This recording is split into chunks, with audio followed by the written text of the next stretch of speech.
Selamat pagi Bapak Ibu semua. Assalamualaikum. Waalaikumsalam. Assalamualaikum.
Good morning from Geogebra, everyone. We are about to start the opening ceremony of this international webinar by hearing the national anthem of the Republic of Indonesia, continued by Simeo Colors and Simeo Winning Song. Ladies and gentlemen, please arise.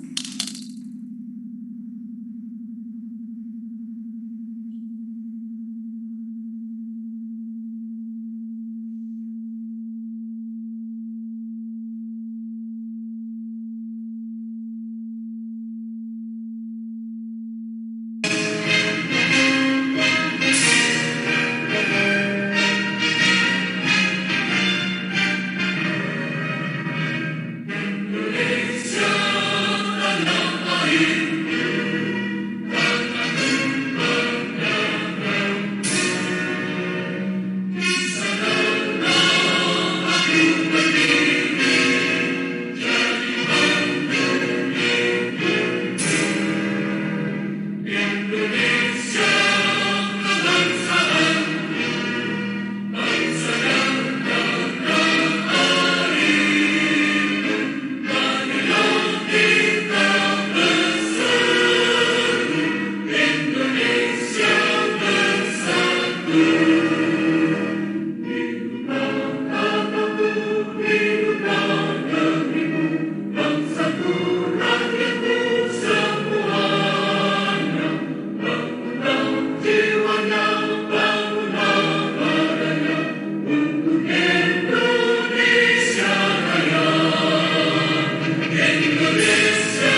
seated.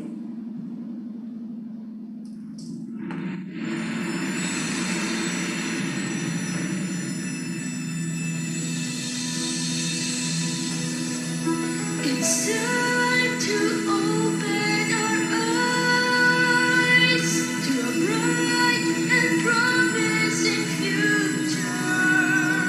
We'll rise to the call of the times and create a stronger tomorrow. Let's start to make a difference, teaching everyone to learn through science, health, and technology. We will share our expertise by promoting knowledge and policies. We can build a better world. Let us take a stand for our visions alone, making future plans for the people to grow in a life filled with happiness and green. Here is Sylvia. Building the future is our legacy.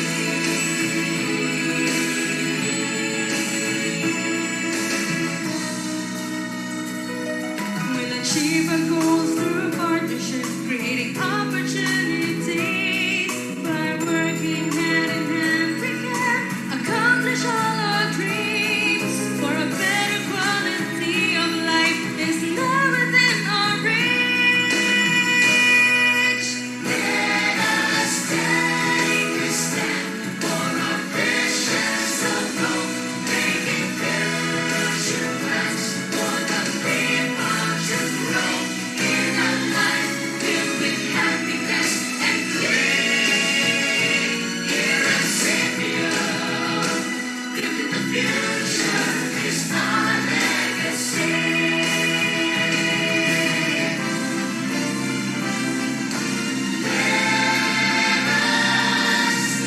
take a stand for our visions alone, making future plans for the people to grow in a life filled with happiness and green. Here at Sylvia, building the future is our legacy. Building the future is our legacy. At Sylvia,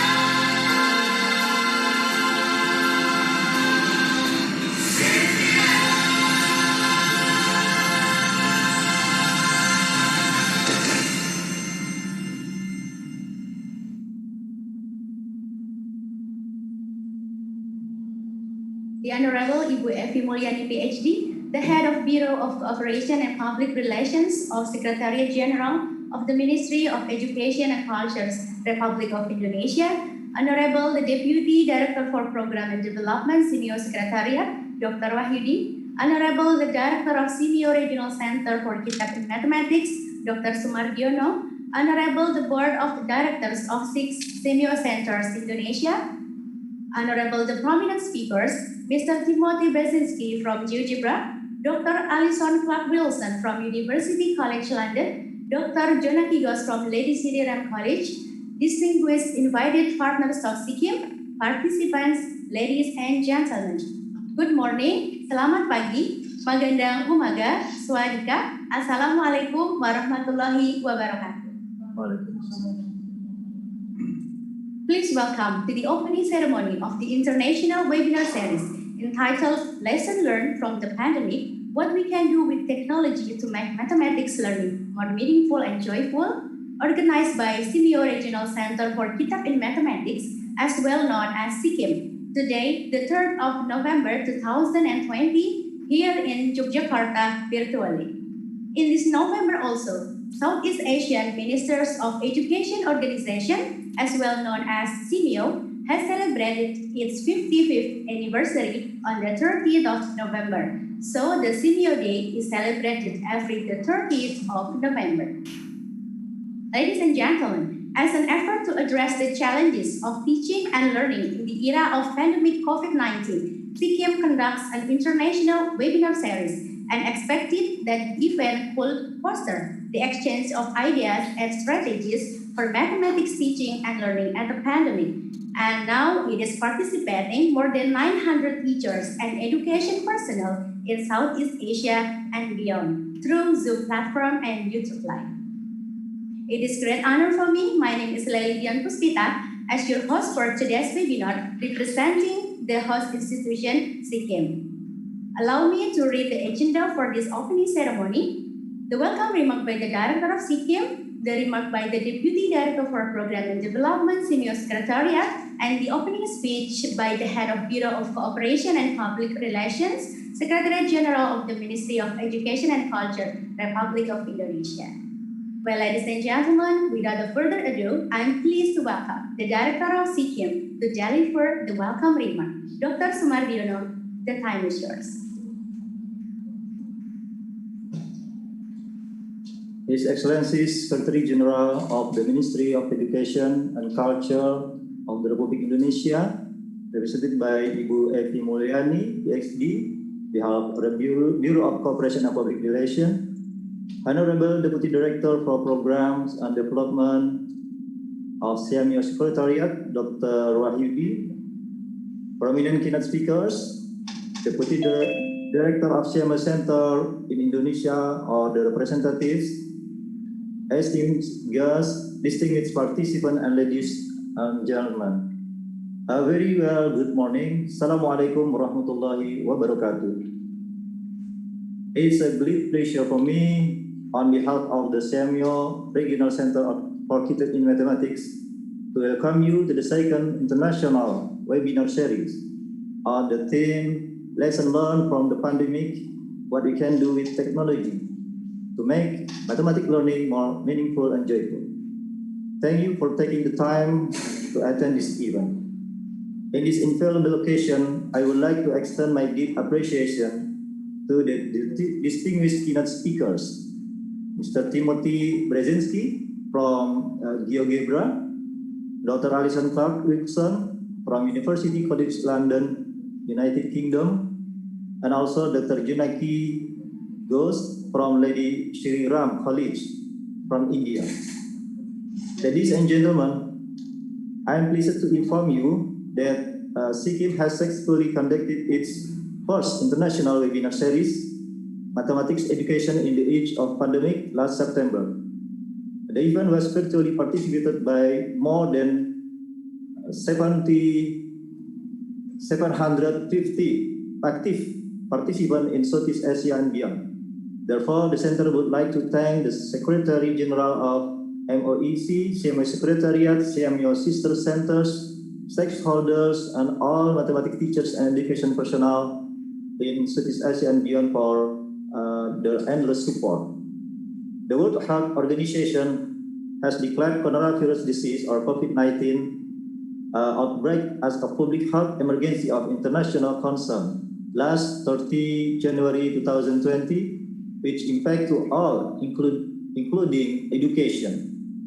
This international webinar series is SEAQiM's commitment to enhance the quality of mathematics teachers and educational personnel in Southeast Asia and beyond. We wish the webinar series could provide teachers and other concerned parties with the growing needs of knowledge on how to utilize technology in creating meaningful and joyful atmosphere during the pandemic of COVID-19. In addition to this, it's highly expected that the participants could foster collaboration and also partnership from this event. Ladies and gentlemen, 2 days ago, I was informed that more than 100 people from 11 countries, namely the Philippines, Malaysia, Vietnam, Myanmar, Cambodia, India, USA, Thailand, Ukraine, Italy, Canada, Greece, and of course, Indonesia has registered for this event. This shows us that educators across the world are in strong needs of new insight in teaching mathematics, especially in this pandemic situation. Finally, we wish you all a fruitful webinar. Thank you very much. Wassalamualaikum warahmatullahi wabarakatuh. Thank you, Bapak, for welcoming us to this webinar. Ladies and gentlemen, continuing to the next speech, I'm pleased to welcome the Deputy Director for Program and Development, Senior Secretariat, Dr. Wahyudi. The screen is yours, Bapak. Thank you, Mbak Lily. Assalamualaikum warahmatullahi wabarakatuh. Honorable Dr. Evi Mulyani, Head of Bureau of Corporations and Public Relations, Secretary General of the Ministry of Education and Culture Indonesia, Honorable Dr. Sumadiono, the Director of Simultaneous Mathematics or SEAQiM, Honorable Board of Directors of Simultaneous Center Indonesia, distinguished keynote speakers, Mr. Timothy Bresinski of Geogebra, Dr. Alison Carlson of University College London, also Dr. Rajuna Kidikos of Legislatira College India. Ladies and gentlemen, very good morning, selamat pagi, sawadee-krap from Secretariat Bangkok. It is my pleasure indeed to be with you today in such extraordinary circumstances. I further note that the effort made by SEAQiM to simulate the physical setting of a face-to-face seminar and also to replicate the substantive recording of the seminar. Ladies and gentlemen, as we know, the pandemic affects all the countries across the world, but the school children are among the most affected. With long months of community quarantines, we already know, there's bad news such as poor kids, hiding parents, and also days when time slow to stand still. But somehow, learners are not dependent on remote learning modalities. Our teachers struggle to deliver curriculum was never meant for solely online learning. They have to make decisions as to which material to include and which to omit. They have to provide additional resources so that parents can support their students learning at home. From one moment to the next, teachers are compelled to make decisions on how to encourage the students to continue their learning at a distance. For those with access to the internet and good resources, even the challenges are big enough, even when highly active parents are willing to help at home. However, many colleagues all over the world worry that inequality and the digital divide will only increase because many students do not have the resources and opportunities to engage in online education. With millions of people suddenly using online platforms, crashing software or poor access is all too common. And what if the parents, in particular of young children, have to work outside, say in healthcare? This is like, so many problems that we have during the pandemics. Anyway, in the spirit of international cooperations, thanks to SEAQiM, this webinar is quite timely for sharing expert experiences in responding to the challenges of COVID-19, particularly in delivering mathematics to be more meaningful and joyful.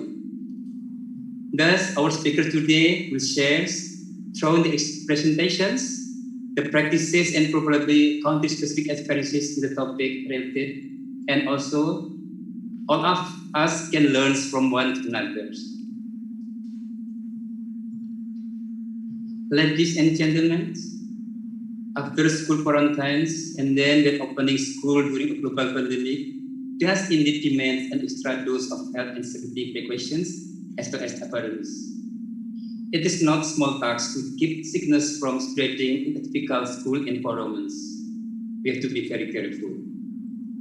So while COVID era school means that we have to rethink classroom layout and limit student movement within the buildings, we made it our goals to ensure that whatever sacrifice we had to make in order to ensure our health and safety, one thing that would not be sacrificed.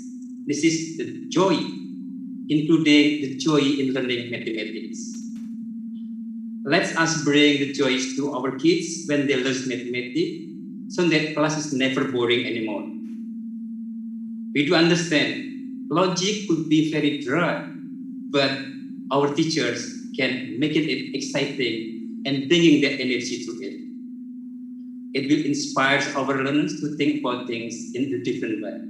So let's make mathematics inspiring subject, not the expired one. Also, maybe it will save the career path. Someone will want to be a logician or go into a STEM field. It all starts with excitement and joyful learning, particularly in learning mathematics. Ladies and gentlemen, how does technology relate to maths? Modern technology would be unthinkable without mathematics. We agree on this. The relationship is reciprocal, since mathematics also need technology. Today, we know that mathematicians use computers not only for calculations, but also for numerous other tasks, including the search of proof, validation, and counter examples. Technology also provides additional opportunities for learners to see and interact with mathematical concepts. We will see from the Mr. Timothy through Geogebra later on. Students can explore and make discoveries with games, simulations, and digital tools. In relation to technology, we might find beauty and possibility even in time of challenges like this now. In general, everyone seems to be on a very steep learning curve when it comes to using digital tools and finding creative solutions to practical problems.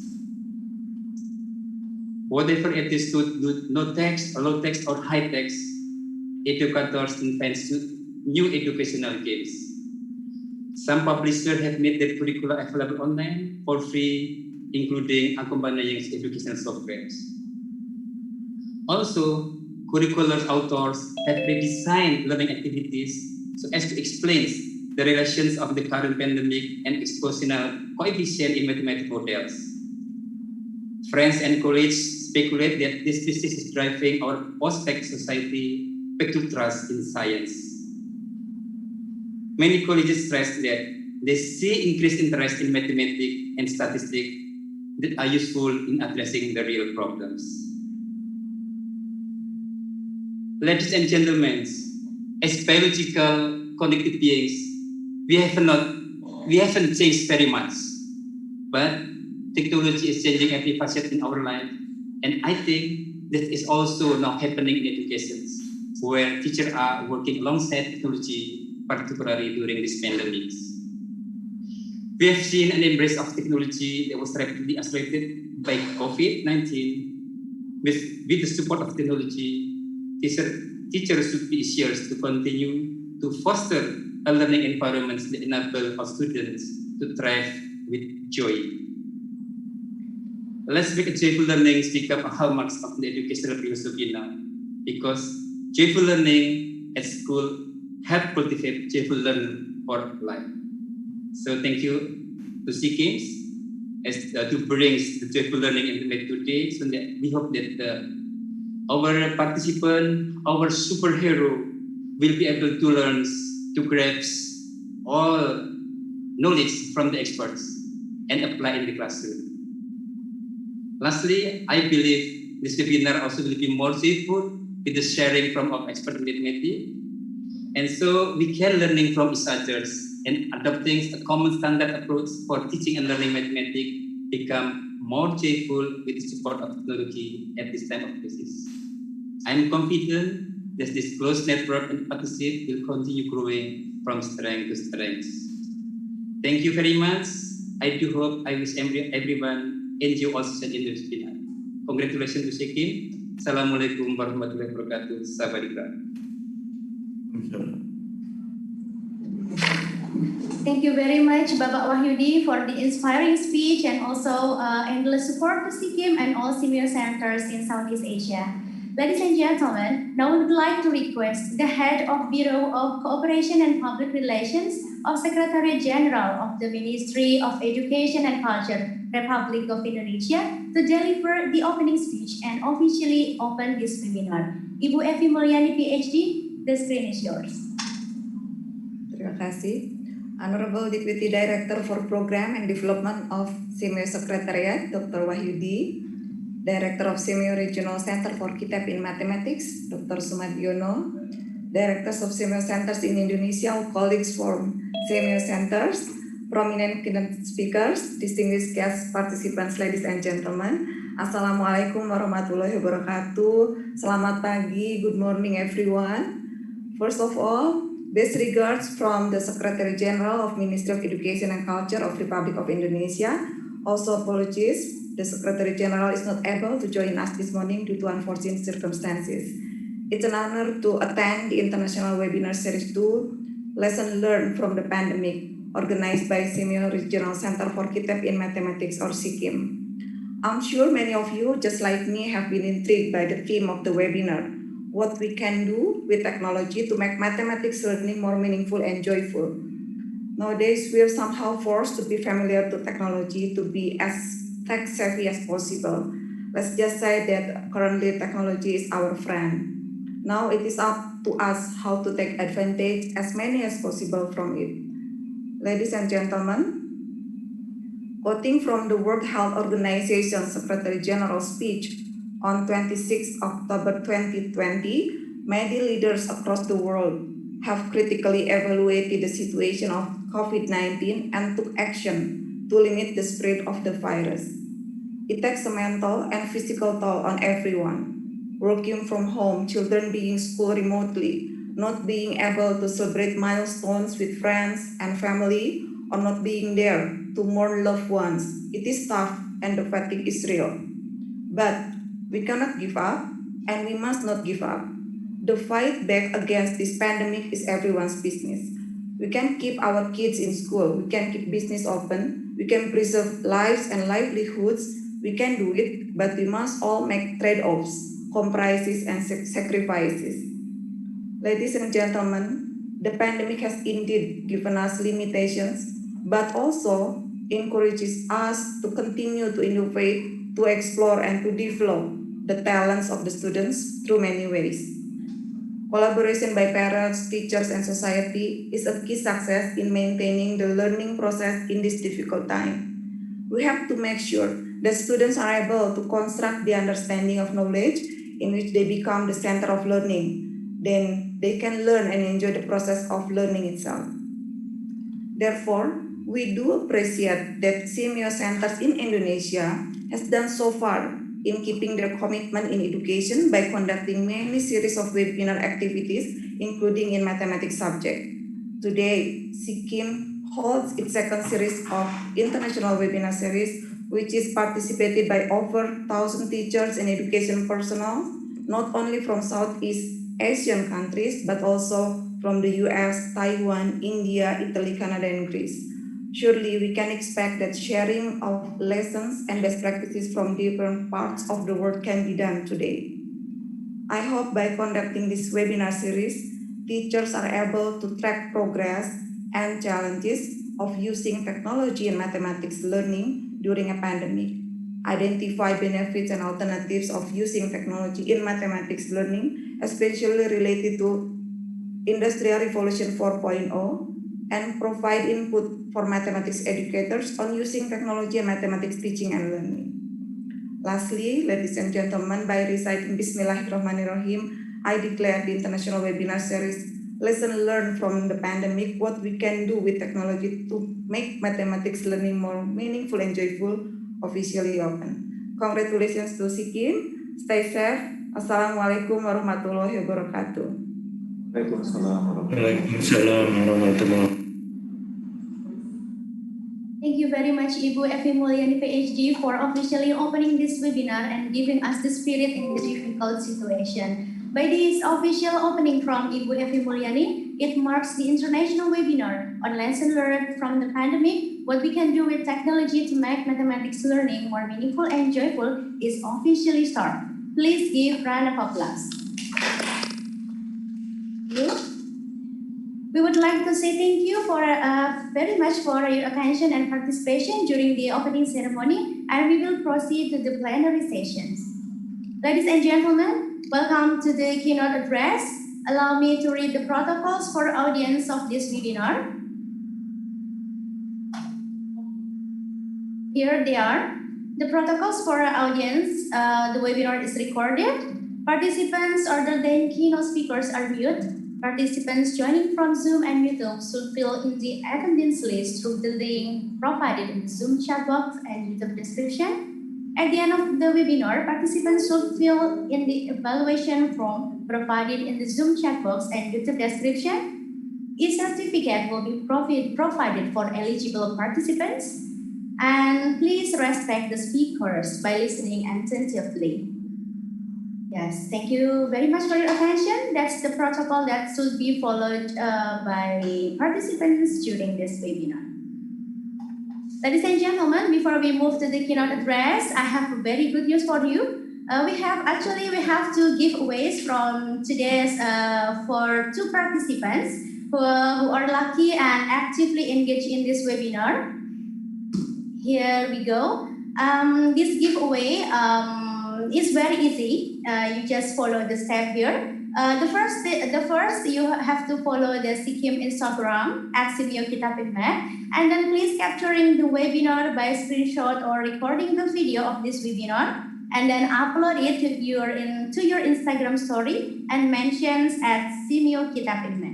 And then we will announce the winner soon on SEAQiM Instagram feed. Is this so easy, right? Don't miss it. Thank you. And well, ladies and gentlemen, please be ready for the keynote address with three prominent speakers, which will be chaired by the moderator. The first keynote address will be Mr. Timothy Brzezinski from Geogebra, followed by the question and answer session. The second keynote address will be Dr. Alison Clark-Wilson from University College London, followed by Q&A session. And the last keynote address will be Dr. Jona Kigos from Legislative Ram College. And for your information, as we mentioned on the poster, that the moderator must be Dr. Aryadi Wijaya from Yogyakarta State University, but unfortunately he couldn't be here with us due to unforeseen circumstances. As today we have Dr. Farida Nur Hasana, who will lead the keynote address. Ladies and gentlemen, allow me to read Dr. Farida Nur Hasana's short biography. Dr. Farida Nur Hasana is a Deputy Director for Program in SEAQiM Regional Center for Kitab in Mathematics since 2020. Prior to this, he is a lecturer in the Mathematics Education Department, Teachers Training and Education Faculty, 11 Maret University, Indonesia, since 2005, where she used to teach courses on mathematics education. Her research interest is in the topic of mathematical abstraction, teachers' professional development program, teaching mathematics using technology, mathematical mindset, and STEM education. She is also a facilitator for teacher professional development program initiated by the government and private sector. This year, she leads research on the topic of designing TPD for mathematics teachers to foster mathematical abstraction and mathematical skills in 21st century. Dr. Farida Nur Hasana has published more than 30 articles in proceedings of conferences as well as international journals and chapter book on Springer. Her most recent presentation in the International Forum is an International Volunteering Youth Forum in Qatar in September 2020 with the topic of mindset for learning and teaching mathematics. Ladies and gentlemen, I will invite Dr. Farida Nur Hasana to lead the session. Dr. Farida, the time is yours.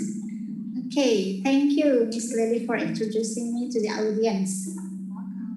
The respectable Ibu Ife Mulyadi, PhD, as the representative of the Ministry of Education and Culture, the Republic of Indonesia, the Honorable Dr. Wahyudi, the Director for Program and Development of SEAQiM Secretariat, and then Director of SEAQiM for Kitab in Mathematics, Dr. Sumardiono, all Board of Director of SEAQiM Centers, And the prominent keynote speakers, distinguished invited guests, and esteemed participants, very good morning, good afternoon, and also good evening. Assalamualaikum warahmatullahi wabarakatuh.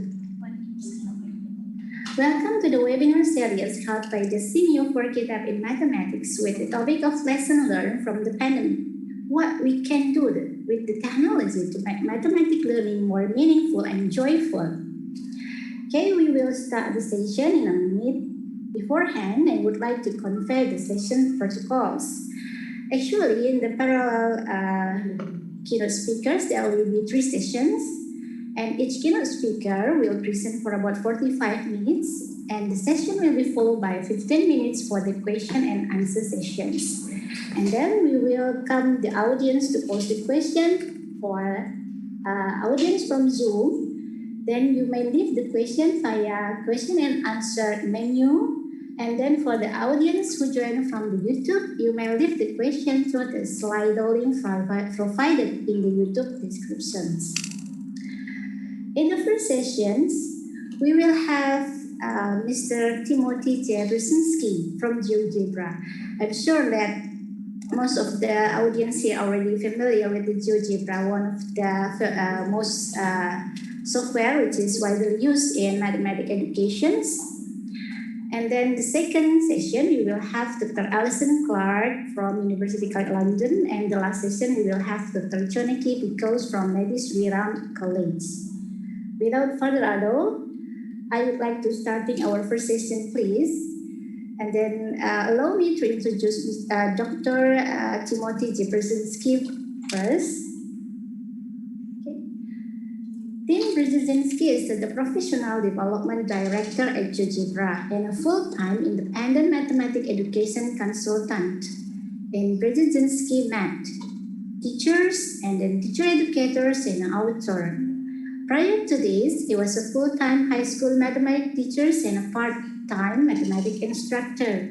Mr. Brzezinski facilitates active and engagement professional development workshop for mathematics teachers and administrators worldwide. In this workshop, he demonstrates how Geogebra can serve as a powerful platform that effectively fosters active, student-centered, differentiated, discovery-based learning, meaningful remediation, and ongoing formative assessment. Mr. Brzezinski also continues to author interactive Geogebra resources for mathematics teachers and students worldwide.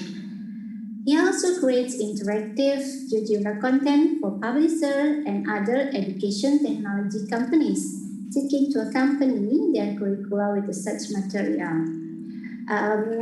Mr. Brzezinski, hello, can you hear me? I can. Can you hear me? Okay. Now, Tim is also a professional magician and enjoys spending a lot of time with his wife and their 4 young energetic children. Yeah. Very wonderful. Then please welcome Mr. Timothy J. Brzezinski. The screen is yours. Thank you very much. Thank you. It is an honor to be here, and I'm excited to collaborate with you here for the next 45 minutes. And just to show you what Geogebra has done with respect to actively engaging students in with remote learning. And you know, the thing is, it's like all throughout my teaching career and in my work now with Geogebra and independently, my #1 goal in teaching, whether I work with teachers or whether it's with students, is to really make it participant-centered, student-centered, right? We don't learn, I mean, like when we watch a YouTube video, that is passive learning. That's not active engagement, right? And so when this pandemic hit, at least in the United States, where I live in the Eastern United States, it's like 9:45 at night. But basically, you know, teachers were trying to figure out, what do we do? And they're trying to figure out how to make YouTube videos, how do we upload them? And honestly, if you really want a video on solving a quadratic equation, just go to YouTube. There's probably 10,000 out there. Why do we have to reinvent the wheel, as we say, and do all that work again? But can we actually take what exists and make a platform that puts the student still at the center and the teacher at the side? And with GeoGebra, you can. And we have over, what, 450, almost 450 people here watching live. And so we're gonna test GeoGebra. We're gonna push it to the test. I hope we don't break it, but we're gonna give it a shot and see. So I'm gonna screen share here, and we'll get going. So one strategy that I always encourage teachers and working with teachers, and when you're teaching remotely, is to always take the Zoom call, or if it's a Google Meet, I always encourage people to make it half of the screen. Okay. If you take that just has to be the case, because students need an area to play on the right? If we want student-centered instruction, student engagement, students need a spot on their computer screen to engage with the mathematics they're learning while, the Zoom call or the Google Meet or whatever is on the left. Okay, so and that's easily doable if you just kind of narrow your window down. All you need to do is go to a new tab here and just take this tab, and you can drag it right out and give yourself an area to actively engage as a student over here. So I would ask everybody in this conference to please do just that. Let the Zoom call be over to one side, if you will, and have a bigger area on the right to interact with GeoGebra. Okay. So part of it is actually setting up your screen in an appropriate way, because once the teacher presses share screen, it takes over the whole screen, and students don't think to hit escape. We need to tell them that. Okay, so that's one thing that I have found. But the reality is that when we want to foster discovery learning, GeoGebra can. It honestly doesn't matter whether students are in class back when life was back to normal. Or whether it's a fully remote learning where everybody's at home, or here in the United States, we have what we call a hybrid model where half the student population is in the school building and the other half is learning from home. So that is actually the toughest of all environments to actually teach it, is actually the hybrid model there. So, but basically, we're going to show you how GeoGebra can foster discovery learning in any kind of platform, in this pandemic, remote. Okay, so what we're going to do here, what I'm going to ask you to do, is go to again, keep the Zoom call on the left or the YouTube video on the left if you're watching on YouTube. Okay, but if you would go to geogebra.org, please, while I'm doing this. Okay, and if you go there, okay, please take some time. I'm assuming that most of you have an account. In the upper right corner where it says sign in, please go ahead and do so. And usually the fastest way is through Google. I'm assuming most of you have a Google account. Okay, or if you're totally new to GeoGebra, you can create an account within a matter of a minute. It's very easy. So we'll go ahead and create an account. Or if we have, and then if you are a person creating an account, to do it fast, just do a login from one of these platforms here, so you don't have to have a password. It's quick and it's easy. And the reason why I encourage you to have an account is because when your students have accounts, their work saves on the platform, so they can go back to their work later. Just like Google Slides, Google Sheets, anything in Google, you need a Google account to have something auto-save in Google. Well, you need a GeoGebra account to save your work, obviously, in GeoGebra. Okay, so go ahead and take the time to do that. And we're gonna actually explore a variety of curricula here on the platform. And I'm gonna demonstrate one new feature that GeoGebra released on June 2nd, earlier this year, and that is a platform called Classroom. Okay, it's called GeoGebra Classroom. So, and what I'm going to do, just to show you how this works, now GeoGebra consists of, for those of you that are familiar with the platform, you have high-powered apps, which you can find on the home page right here. You have a 3D calculator, CAS, geometry. There's lots of them, the typical graphing calculator, a simple scientific, right? There are lots of apps. But more importantly, I have found in this pandemic, working with teachers, teachers are so stressed out right now. They're under lots of stress. They're looking for resources that are already made using the apps that educators all over the world have created for their students. And many of them want to take something and copy it and change one little thing, right? Because as an educator, we look for great resources to save time, but we want to put our own little touch on it, if you will. We want to make it our own to best suit our students in the classroom. I'm just going to take an example of one that I have on my profile here, okay? And let's actually start with, I don't know, do we do it? We could try it. Let's see. Let's talk geometry here. Now, I have this resource here full of 3 activities. And what I'm going to do as a teacher is create a class from this. And I'm going to have you actively engaged in just a minute. You're going to be students in my class, and I'm going to see what you can create. Now, I am in the United States of America on the Eastern Coast, where I'm on the other side of the world. It is almost 10 o'clock at night where I am. And you are, where you are, it's 10 o'clock in the morning for the most part. So again, you are thousands of miles away, but yet I'll be able to actually see your work in real time by just doing this. So let's actually, let's push it. I can name my class. I'm going to call this demonstration.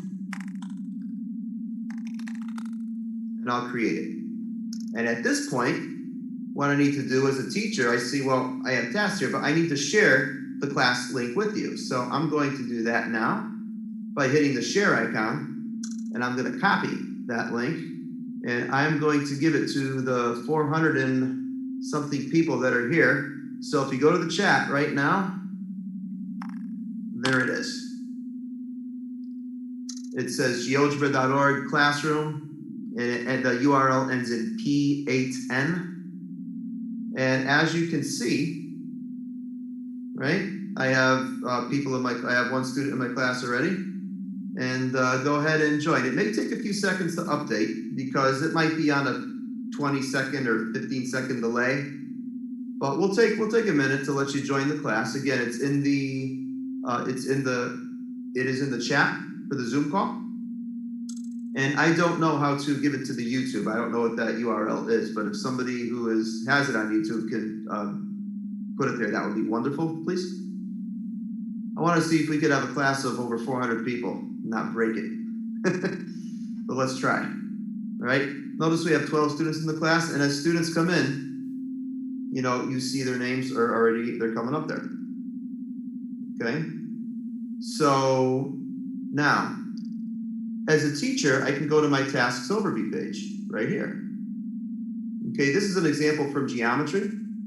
Now, in this task, in this class, there are a total of 9 tasks, and each task asks the students to do something in particular. Okay, so if you actually, what you as a student see is right here. So I would actually ask you to come here, please, and just start moving the point. I want you to create something. I want to see what you can create here. We'll talk about the mathematics later. But see, mathematics can be playful, it can be fun, and it can be engaging, even when students are at home. So, I mean, when I look at this, it looks like a piece of pottery, perhaps, a vase, right? But what I want to see most of all is what you can create in this class here. So I know that's task 2. Ah, looking beautiful, looking amazing. Okay, we have some thumbnails, and notice that these thumbnails are changing every few seconds. Okay, now this is what I as a teacher see.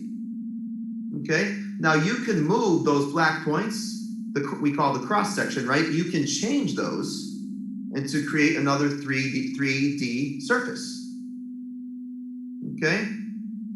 This new interface GeoGebra has released, GeoGebra Classroom, right? It's very powerful because this allows me as a teacher to effectively assess students where they are. I can monitor your progress, of course, right? There's more people coming here.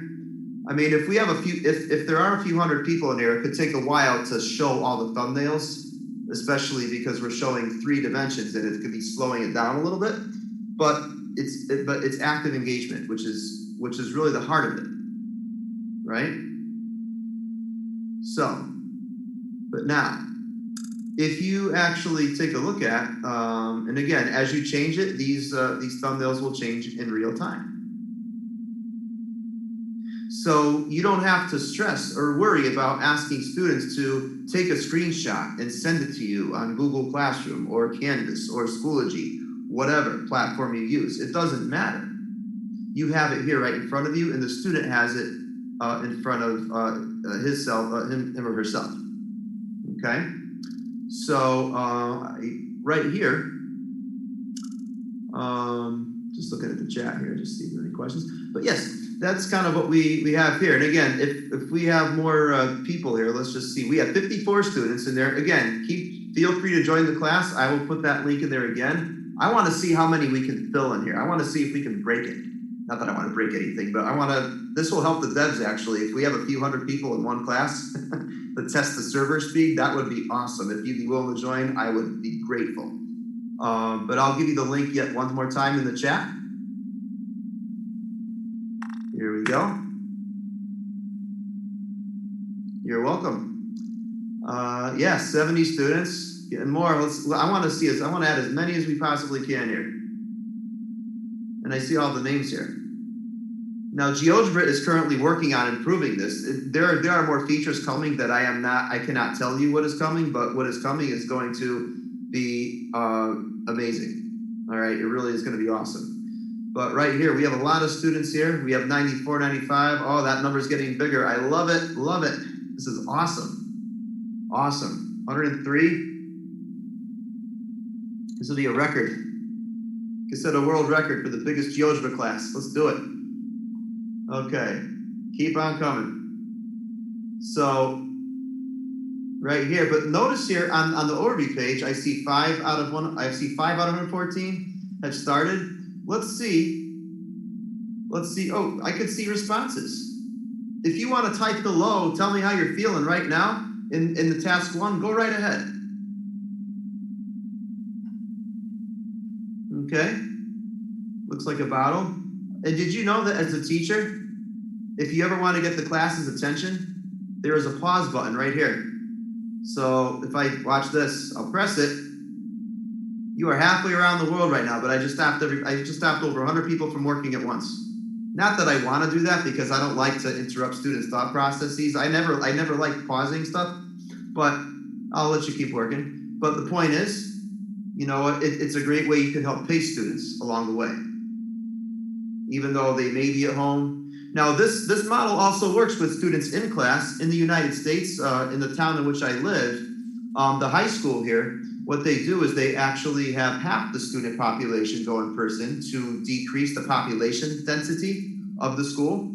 So every 6 feet, you know, like whatever, to help maintain social distancing, right? So half the class is on a Google Meet, the other half of the class is live there, but everybody in Geogebra Classroom can actively engage.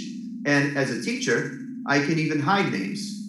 If I choose to hide the names, I might want to display student responses to the class to foster discussion. You see, with passive learning, teacher writes on the board, students take notes. That is not really effective at all because we forget what we're told, but we remember a lot more with what we're actively engaged and involved in. Okay, so that's the thing. So right here, I can actually talk with my students and not to my students. If I watch a YouTube video on a math lecture, the presenter talks to me.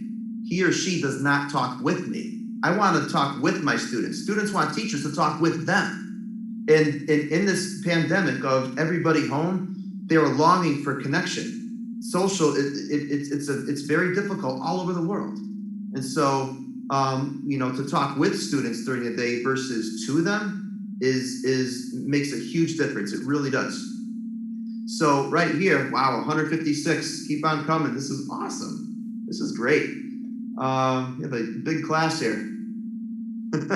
But see, and already 68 people have made faces or something here, right? So let me challenge you with this, because sometimes I don't want to tell you what to actually make. But if you go to task, people are starting right here. Look at the directions here. can you create, please, a very simple surface? Simple surface. Notice I'm not telling you what that surface is, but all of these surfaces I see look too complicated for me. Can everybody in this class please go to task 3 and make a surface that is what you would call simple. And notice I'm not even giving a definition to what simple means here. I'd like you, but I see student 1. Look at this. I see student 1 working here. Look at that. Student 1 is starting to do something there. Uh-oh. Look at this. Huh? What do you think this student's going to make when the thumbnail updates? Interesting. Let's take a look at what everybody's, I could show names here. Let's take a look at what people have made. This is pretty cool. Ooh, what's that? I think I call that simple, right? You could unmute your mic if you want or type it in. What do you see here? Let's see. Totally. Definitely we have a cylinder, right? Again, there's more coming. And again, 3D, the 3D app takes a while to load, so that's why not everybody's work is showing at once. But in about 10 minutes, I'll see a lot more. All right. Yeah, a bowl, the moon. Again, we're talking with students here. Now, in task 5, we're asked to create something else, right? Is there another simple surface that we could create here? I mean, simple. I love this one. This looks pretty cool. Look at that. That looks pretty. Oh, changed it. Now, at any time, you as a teacher could actually go to actually see the student's view right here. If I click that URL. So just to conclude here, we're going with this, right? I'll go to part 3 here. Where is it? Task 9 here. But you know, I saw some people make a cylinder, which is cool, right? And when I work with teachers or work with students, I ask everybody the same question: what causes that surface of revolution to be a cylinder? What has to be true about this cross section here? Feel free to unmute your mic. Again, I don't mind. It's totally fine if you wanna unmute your mic and describe. How would you describe that cross section here with respect to the line?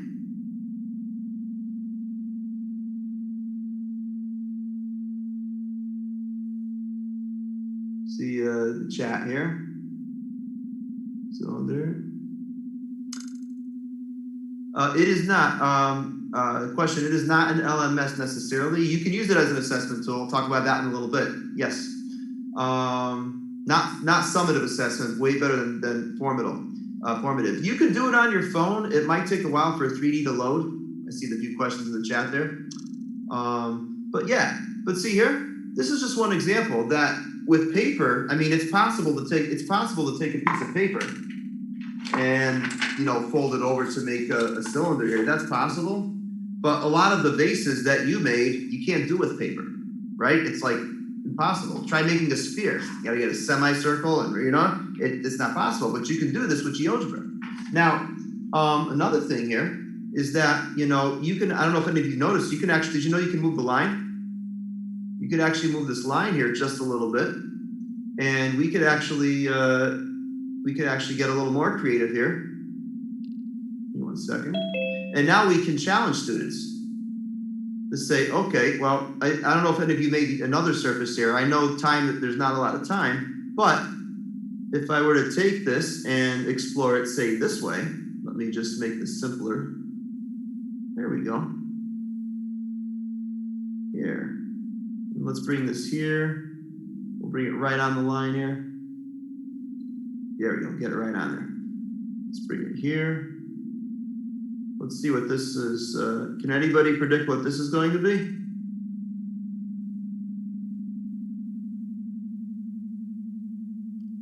Oh, didn't get it quite right. Maybe this will do it. And there. What's that going to turn into? right? Now you can ask students to make these surfaces, right? But I don't like to tell them necessarily what to make. I like them to say, here we have a cone, right? So now the thing is, isn't it true that the cone and the cylinder both have linear cross sections, right? The cross section is linear. So, but now I can actually ask students, as I do later on in this activity, to compare and contrast what makes the cylinder, how are a cone and cylinder similar? How are a cone and cylinder different, right? Well, they're different in the sense that the cylinder has to have the cross section parallel to the line of the axis of rotation, right? The cross section has to be parallel, right? And so, but with a cone, it's not. But now I can actually challenge students and ask them to say, it's very easy to make a cylinder here, right? It's very, very easy. Very easy to make a cylinder here, right? You just have to make sure that the cross section is parallel to the dashed line, right? But can we, is it possible to make a cylinder though, with this being the line?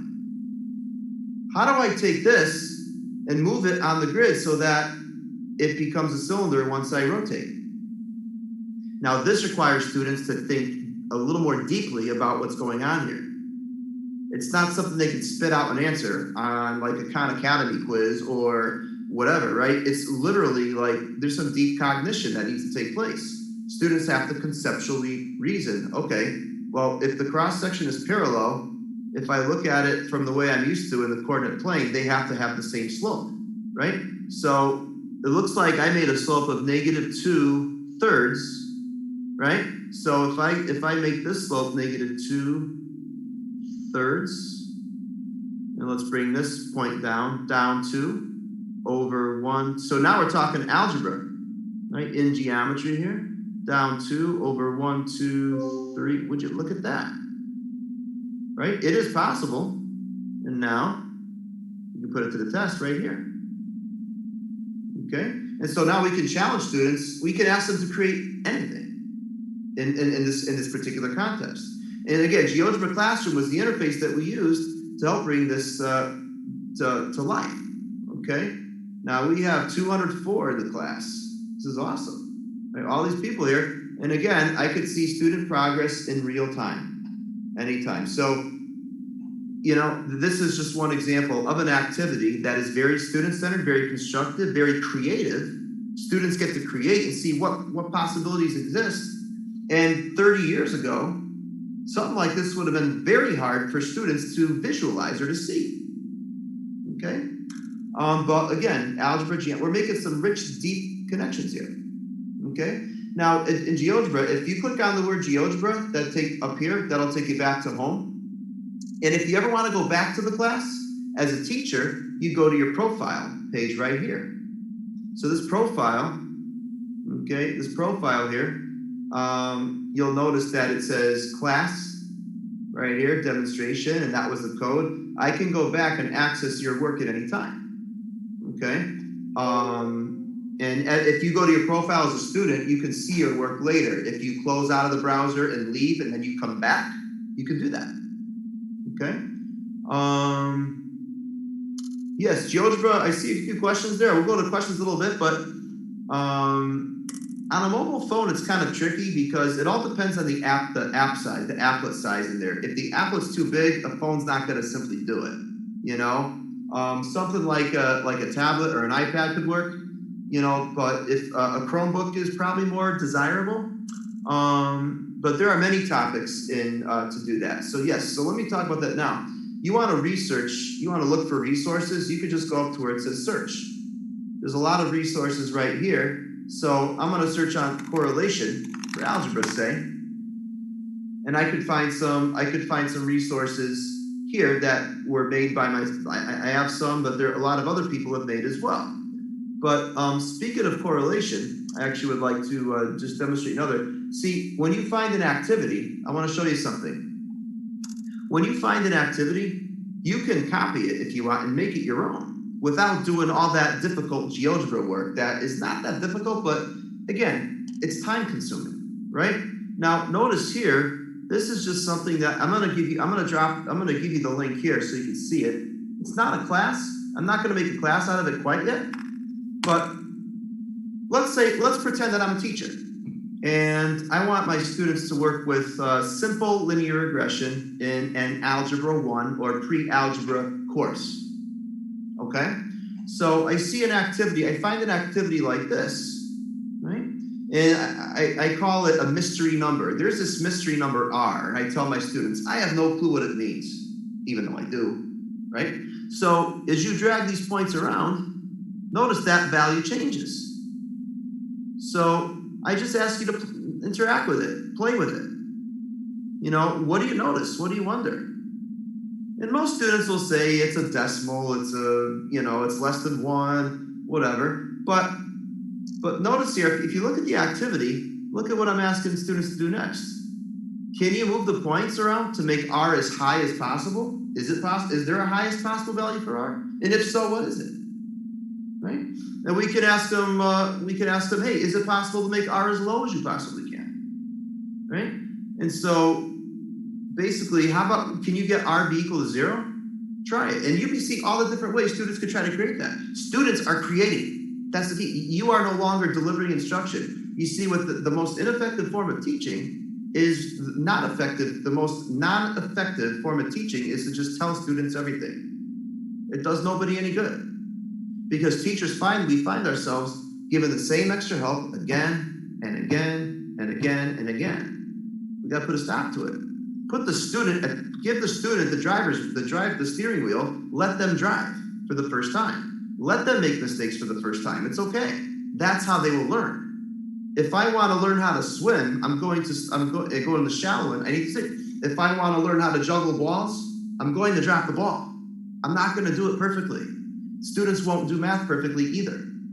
But this is a platform where students can easily learn from their mistakes. So as a teacher, let me just show you this. You may find an activity that you like, but you want to change. So here's what you do. If you ever want to change something, what you do is select the 3 dots in the upper right corner, right here. And what you want to do, just like you do in Google, someone shares a Google Doc with you and you wish you could change it, you go to File, make a copy, correct? So right here, you go to click on the 3 dots, upper right corner, go to Copy Activity, and watch this. And just like Google does, you'll see it says copy of. So I'm going to, I'm going to call it new title, right? And now I like what I see here, right? But guess what?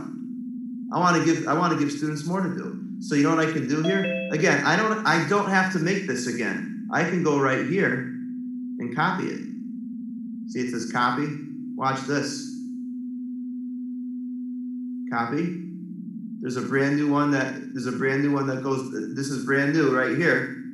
And I can actually ask students, arrange the points in a square. What do you get?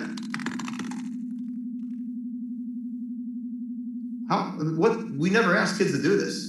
Like, what happens if we make like a circle? How about a square? How about even better?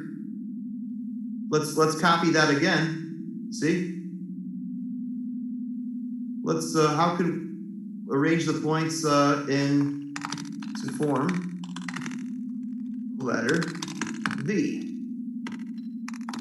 What is R? I don't know. Or a U. I mean, again, you could ask them to do anything. And so as students actually interact with this for like 15 or 20 minutes, students are going to come to discover a lot of things. The teacher is not telling the student anything. The students are collectively telling the teacher everything. The students discover the following. They discover the highest R gets is 1. They discover that when R equals 1, the points line up in a positive sense, positive slope. And the lowest R gets is -1, and it's when they're all lined up and they're sloped downward, right? So again, students build, they make conjectures, they form, And you know what? I can even add more. Add element. I can add a question. You saw an open-ended question, but I'm just going to illustrate for illustrative purposes. Which of the following polygons have an even number of sides? And I can make a multiple choice or check all that apply. That's even better, right? I don't like multiple choice. I like check all because there's, they have to really think a little more and there's more possibilities to the end, right? So triangle and quadrilateral. We'll just put 4 here, save time. Pentagon. This has nothing to do with correlation. I'm just illustrating what else is possible in Geogebra Classroom. Hexagon. And I can indicate correct answers by checking all that apply. Okay? So I know my time is probably almost up here, but let me just see here. So now I hit save and close. Yes, excuse me. Yes. I have to remind about the time, Tim. Okay, but then now I have back in my profile. I have my activity that I can make a class from right here and now.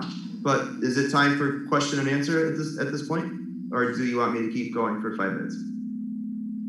Yes, please keep going, not for 5 minutes, only for about 2 minutes, and then we will go through to the question and answer. How about that? That sounds wonderful. Okay, so what we'll do in the 2 minutes that remain, I just want to show you one more thing. I want to actually just have us answer this question here. So I can just show you how a question like this appears in a GeoGebra classroom setting. Okay, so I can create a class right here. I'll call it new title. I'll create it. And again, not everybody has to join, but I'll give you the link anyway. And I'll just show you quickly here. If I get at least a few people to go there and just sign in. All I need you to do is go to the very bottom and answer that one question, please.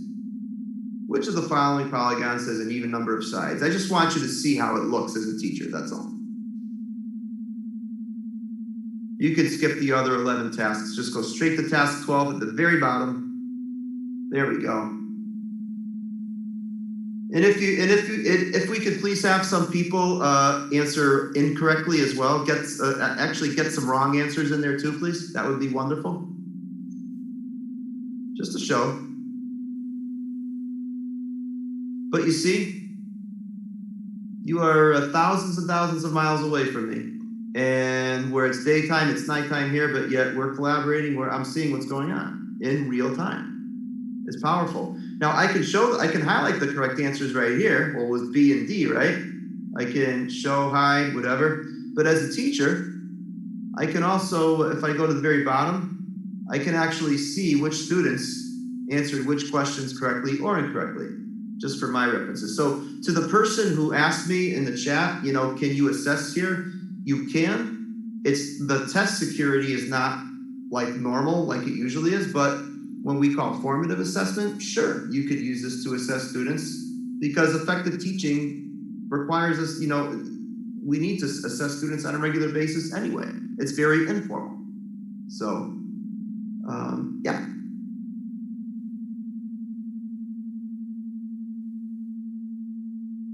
I can't hear you. Okay, thank you very much for the very active presentations. Even though it's already 10 p.m. at yours, but your presence is like morning spirits. Oh, thank you. Yeah, actually right now, we already have some questions here. All right, let's take it. Probably I would like to choose one question from the question and answer in Zoom, and then one question first from the YouTube, and then I will give one opportunity for the attendants to directly asking question to you lively. Okay, it's okay for you? Now, sure. Okay, please let me share my screen first. I already picked 2 questions here. let me share the screen first. Okay. Yeah. Can you see the question here? I can. Yes. Oh. Okay. Okay, the first question is from Putu Alit Sudartama. And he asked about how many topics in mathematics can Geogebra cover? All of them. And then because from the demonstration it's really interesting, but as we have many topics and want students to enjoy it all the times, can Geogebra help us? That's the questions. Yes. Yes, and yes. I would say that if you go to Geogebra's homepage, again, up at the top is where it says Search Classroom Resources. You can actually type in a topic, and you will find many activities that have been created by others that you could copy and edit for yourself to save time, or you could use them just as they are if you like them just the way they are. Geogebra on Geogebra's homepage. I'm not sure if you can go there. I can share my screen if you want, but I won't to save time. But on Geogebra's homepage, if you go below where it says Classroom Resources, you will see a lot of elementary, middle, and high school resources that you can use, from kindergarten, identifying shapes, all the way through AP Calculus, Calculus 3, multivariable. It does it all. Okay, thank you. Because I checked from the YouTube channel, there's still no question yet come. Okay. So I picked one more question from the Zooms from Yulia Suci Rezeki. She asked about whether is there any tip and trick so that Geogebra becomes easily to use for students using mobile phone. The only tip and trick that I could say, that's a great question, is if you copy an activity that someone has made and it has a Geogebra app inside of it, like the one we did where we made a surface of revolution by Move the Points, that app was pretty big. So when you copy if you were to copy the activity, you could actually edit the applet itself and bring it so that it's narrower, and that way smaller app windows fit better on smaller screens.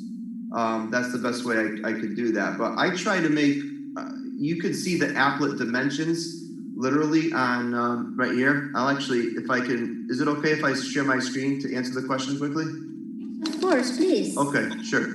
So right here, let me go, I'll show you here. So if I were to go, where is it? If I were to go, say here, no, the book, I actually made it from a book here. But if I were to go here to part 1, and I just basically take this, and I were to say, copy the activity, right? Now this is one part of the activity, but this is all I need anyway. But see here, this is very wide. If I hit the little pencil right here, okay, that's the edit pencil. But what you can do, see how it says 800 by 600. Now under advanced settings, you could I would recommend making that smaller so it could fit better on an iPad or a phone screen, you know. But or I can go in the lower corner here in the right. If I bring this in a little bit and bring it up, I can actually make it smaller so that this, you know, this is much more ideal. If I try to do it now, it might not all fit in, but that's okay. I mean, students can zoom out anyway. I just make sure I make sure I enable pan and zoom, right? So that right there. But then I hit done, save and close. So then if you always got to go back to your profile page, profile. Anything that you make will go on your profile. It was copy of, but you see here, that's a lot smaller. That's gonna, when I turn my phone sideways, that's gonna fit in the full phone screen. But if it's too wide, it's gonna have a hard time. The other little tip and trick is that, I don't know if this little square in the corner, I don't think I showed you this, but that makes it full screen anyway. And on the phone, it pretty much does the job, but again, it's just all trial and error, but smaller screen sizes are way more phone friendly. So, is that means that there is no differences, big differences between the Geogebra in phone and also in the laptops or computer? Well, with Geogebra activities themselves that you find on the web, then we end up using the web-based apps inside there. But there are apps that you can download too, like say your device right here, that you could just use the app. We only talked about Geogebra activities. We haven't really gone into the 3D calculator, say, where we can start creating from scratch.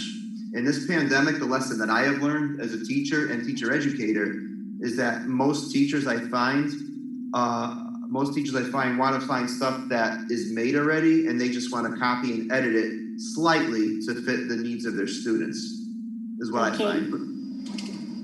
Thank you, James. I think we can give an opportunity to one of the participants to pose the question directly to you. And sure. Then now we already have Gabriel Vargas. Can you give the technician to Gabriel Vargas? Gabriel Vargas. Hello, Gabriel. You can be ready to pose your question. Okay. We are still need time to allow Gabriel to share your voice.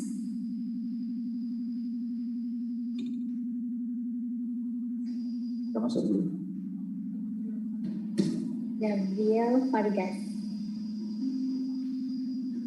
Okay, please, Gabriel Vargas, you can directly ask question to Mr. Tim. Hello, Gabriel Vargas, could you hear me? Hello?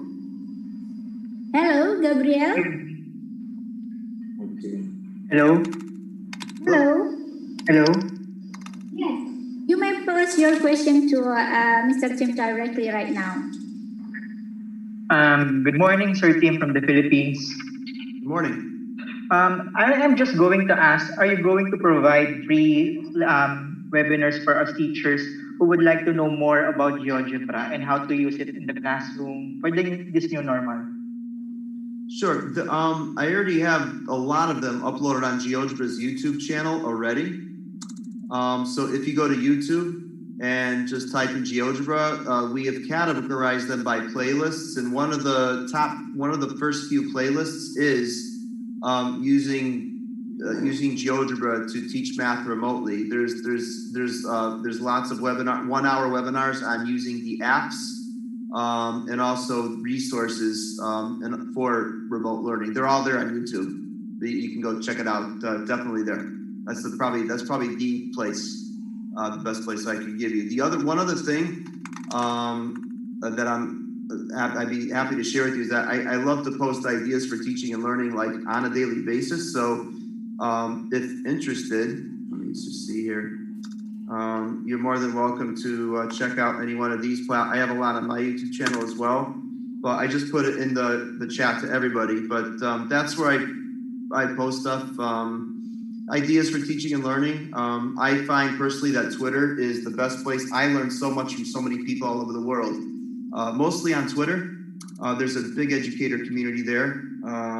Facebook as well too, YouTube of course, but the world's becoming a lot smaller place, and all these platforms help make it happen.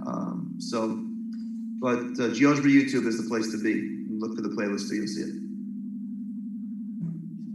Okay, thank you. Can we have one more question from the YouTube, Tim? Sure.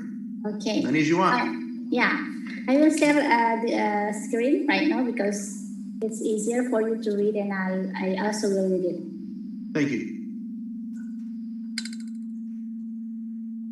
The question from Mr. Bungkus here. Can we add some feedback to our students' work in Geogebra classroom? That is a great question, and you are not the only teacher that has asked that. I've been asked that a lot. Right now, to give students written feedback directly in Geogebra Classroom is not possible. However, that feature is coming. All right, I don't think I'll get in trouble for saying that, but it's on the roadmap for the developers. The devs are working on making that possible, but it's just not quite there yet. So in the meantime, what you would have to do is use whatever learning management system that you currently have, whether it's Google Classroom, Schoology. I'm sure there's others I don't know about, but you'd have to use a different platform to do that at the moment. So if, for example, if you give, I like Google Classroom because you can send students private comments and feedback that way. It's really effective, I believe. So, so in Google Classroom, you could put a Geogebra Classroom link in Google Classroom as an assignment. The students click on it. It takes them to a new tab. They work in Geogebra, in the Geogebra class, just like everybody here did. And then you could do the private comments in that third-party platform. But it's coming to Geogebra Classroom. We're just not quite there yet, but it's on the roadmap. Okay, thank you very much, James. Actually, Mr. Bungkus, the participant, is one of our specialists who always introduce Google Classroom to the teachers here in Indonesia. Awesome. Yeah. Okay. Thank you very much for your presentation today. It's very inspiring and very fruitful, I think. Yeah. And then please give a round of applause to Tim Brzezinski. Yeah, because now we understand that in your time it's already 10 p.m., so you might take rest right now. Thank you very much, Tim. Thank you. Thank you very much. It was an honor. Okay, give applause one more time. Now we will move to the second session with Dr. Alison Craig Wilson from University College London. Hello, Dr. Wilson, can you hear me? Good morning, Farida. A very early good morning. It's 3 a.m. where I am. Wow. Yeah, 3 a.m.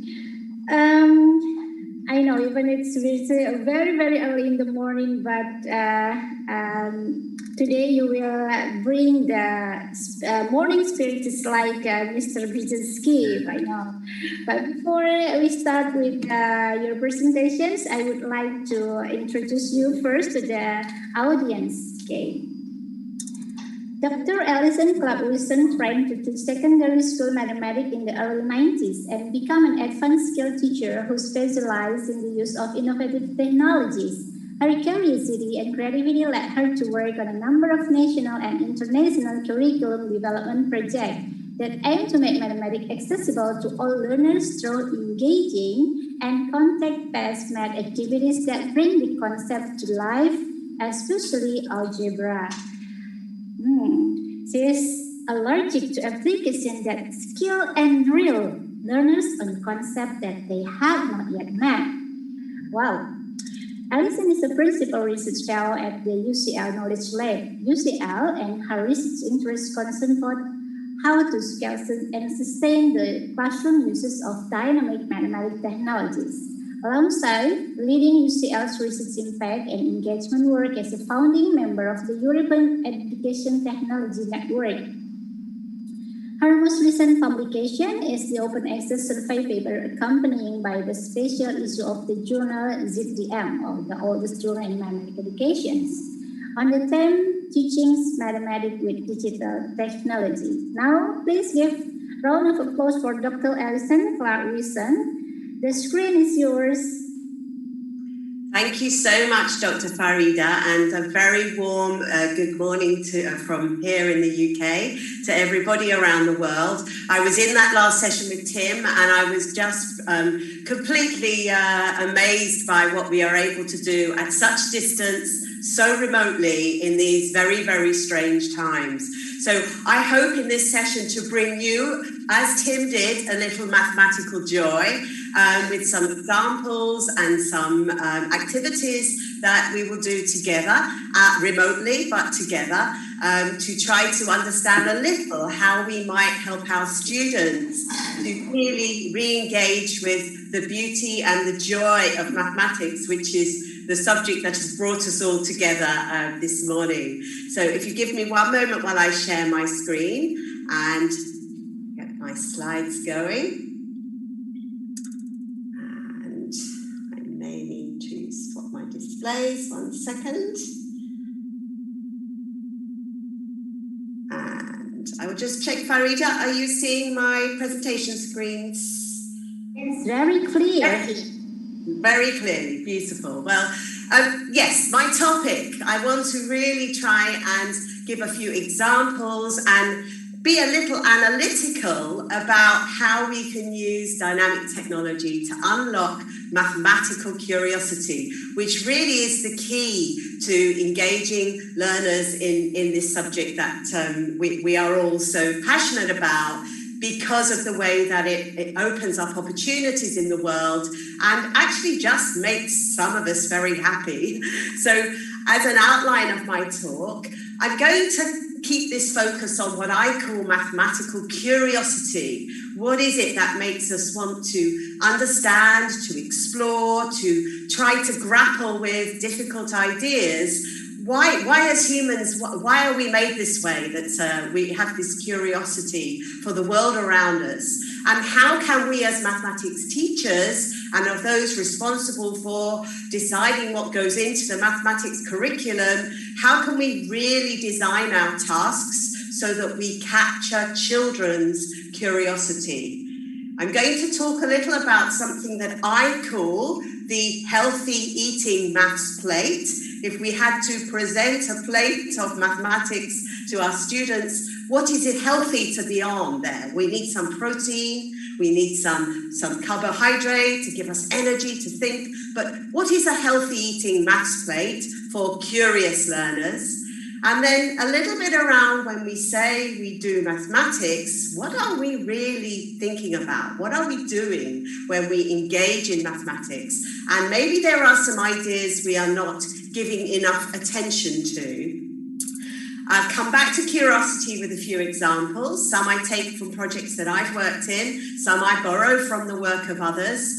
And then I will finish with what for me is a very important aspect. And I think any of you who have just been blown away by Tim's session is, how can I learn to use technologies like this in my classroom?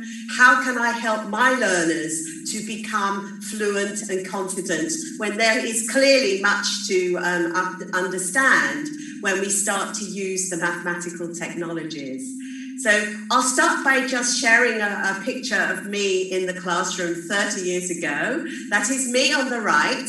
And interestingly, in that photograph, I am being filmed for our national government, making videos for teachers in the UK 30 years ago, using the predecessors of Geogebra, which was Geometer Sketchpad, was one of the early technologies. We were making videos to help teachers back then understand that this new technology might help unlock the ideas of the really key concepts in mathematics. 30 years on, we are not much further with this journey, and I will reflect on why it is such a challenge, even with all the resources that you might have for the technology, for the professional development. It's still quite a challenge for our mathematics teacher community to come to be confident to use this technology in their practices. And my research has looked at this in depth, and I will share some of my thinking and that of my colleagues as to why it is such a challenge. There are two other technological devices on that image. One in the middle is a very famous original turtle that was part of the Seymour Papert legacy of the work of Logo mathematical software. And this is now at the heart of Scratch software, another free software that is possible to use inside the mathematics. And on the left, we have one of the early prototypes for the graphing calculator, because I am of an age where I was piloting this as a new technology in my classroom. And what's so interesting is 30 years on, we are still learning how to do this well.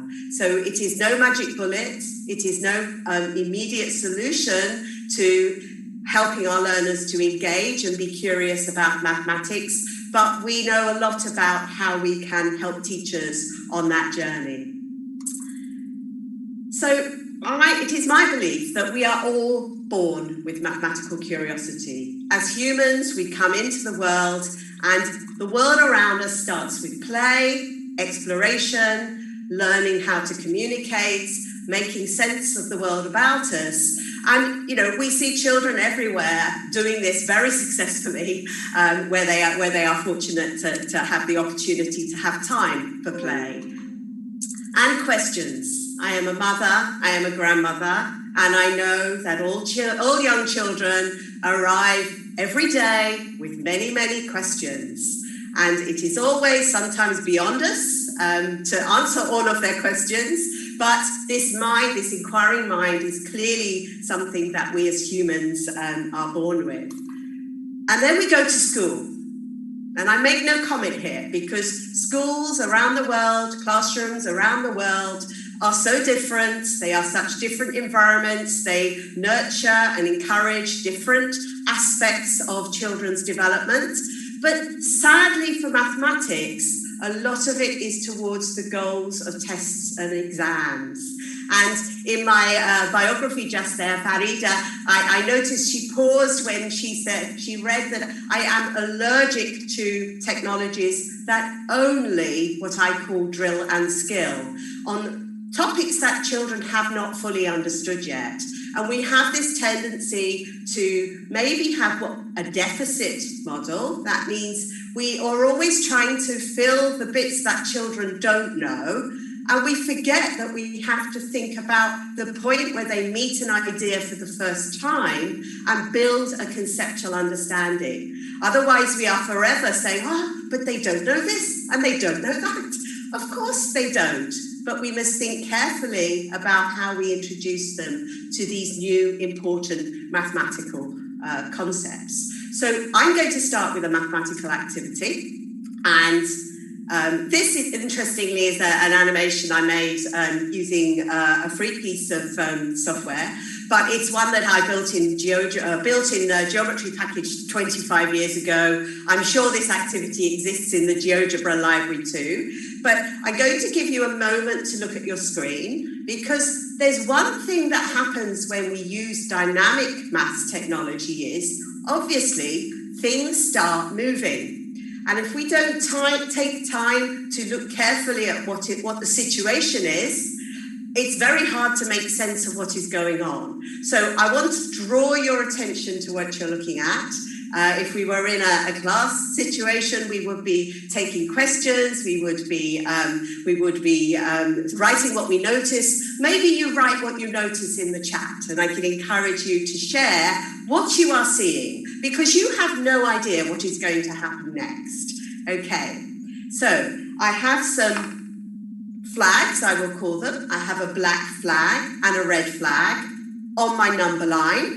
And I think you can see that the range of numbers on my number line from -20 to +20.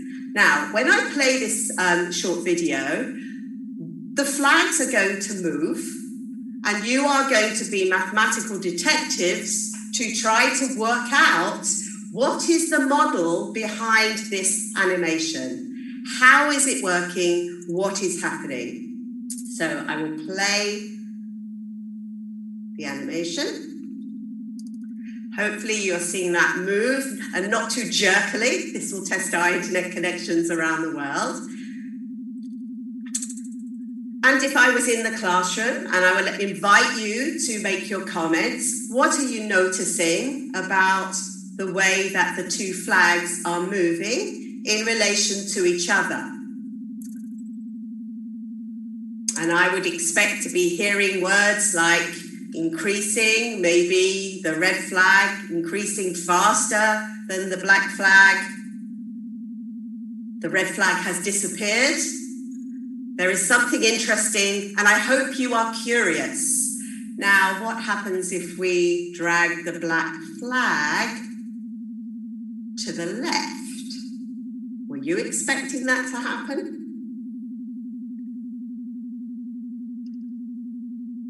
So the key thing here is, And this is an activity that I would use with children and with teachers to take them back to the very fundamental ideas of an algebraic variable. The idea that we can vary something and something else that is dependent on it in some way will change. That's it, the idea of a mathematical variable, which we often teach with nothing moving at all, completely static, yeah? Although the word is about something varying, we look at the outputs, we look at the end of the story. This is the beginning of the story, and I've invited you to think about how, if we now use some more mathematical language, the value of the black flag varies with the value of the red flag. And I'm not going to give any solutions. We will come back to solutions. So what was going on there? If we think about my idea of this healthy eating plate, these are all key activities that might come into a child's learning experience in mathematics. Listening and watching the teacher model is by far the most predominant practice in most maths classrooms around the world.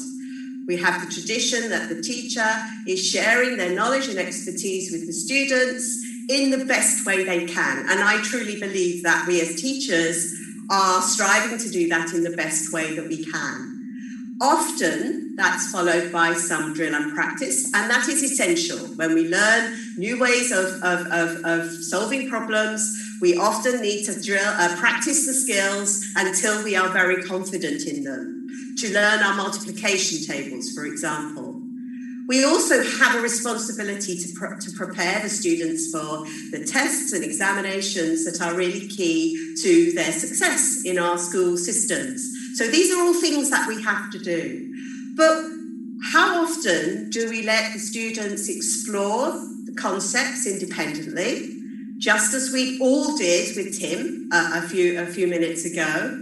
And how often, as we were so lucky to be able to do with the platform that Geogebra offered us, was to get that sense of collaboration. We were not completely alone. We were looking at other people's productions, their images and their dynamic files that they were making, and they could be the reason that we could have further discussions, yeah? So collectively we made these productions, and if we had more time, and maybe if we had some other tools, we could have worked further on those ideas. And the piece of my mathematical eating plate that I have pulled out of my plate here, produce own mathematics. That is, make things, do things, produce mathematics that is to be shared, that is our own, that we have come up with, rather than necessarily exactly what the teacher or the common problem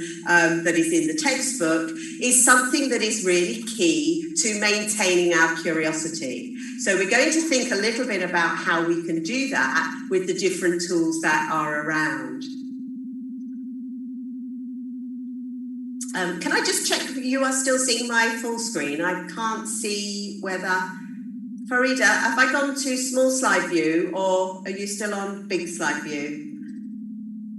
It's already on the big slides. It's all right, sorry, I've got two screens and I want to check that I'm showing the right one. That's fine. So I share this slide with you because this is a legacy of my teacher training. When I was training to teach many years ago, back in the late 1980s, this was presented to me as a trainee teacher, and it has always remained in my memory because it is that analogy of, you know, we know when people talk about junk food, it is not healthy, it's not so nutritious, it's already prepared, it sometimes is not so satisfying. And we have this analogy that there is a lot of junk mathematics in the same way. So it can be trivial. This is making no judgments on any textbook schemes because they are all very different. But back in the UK in 1987, this was where we were.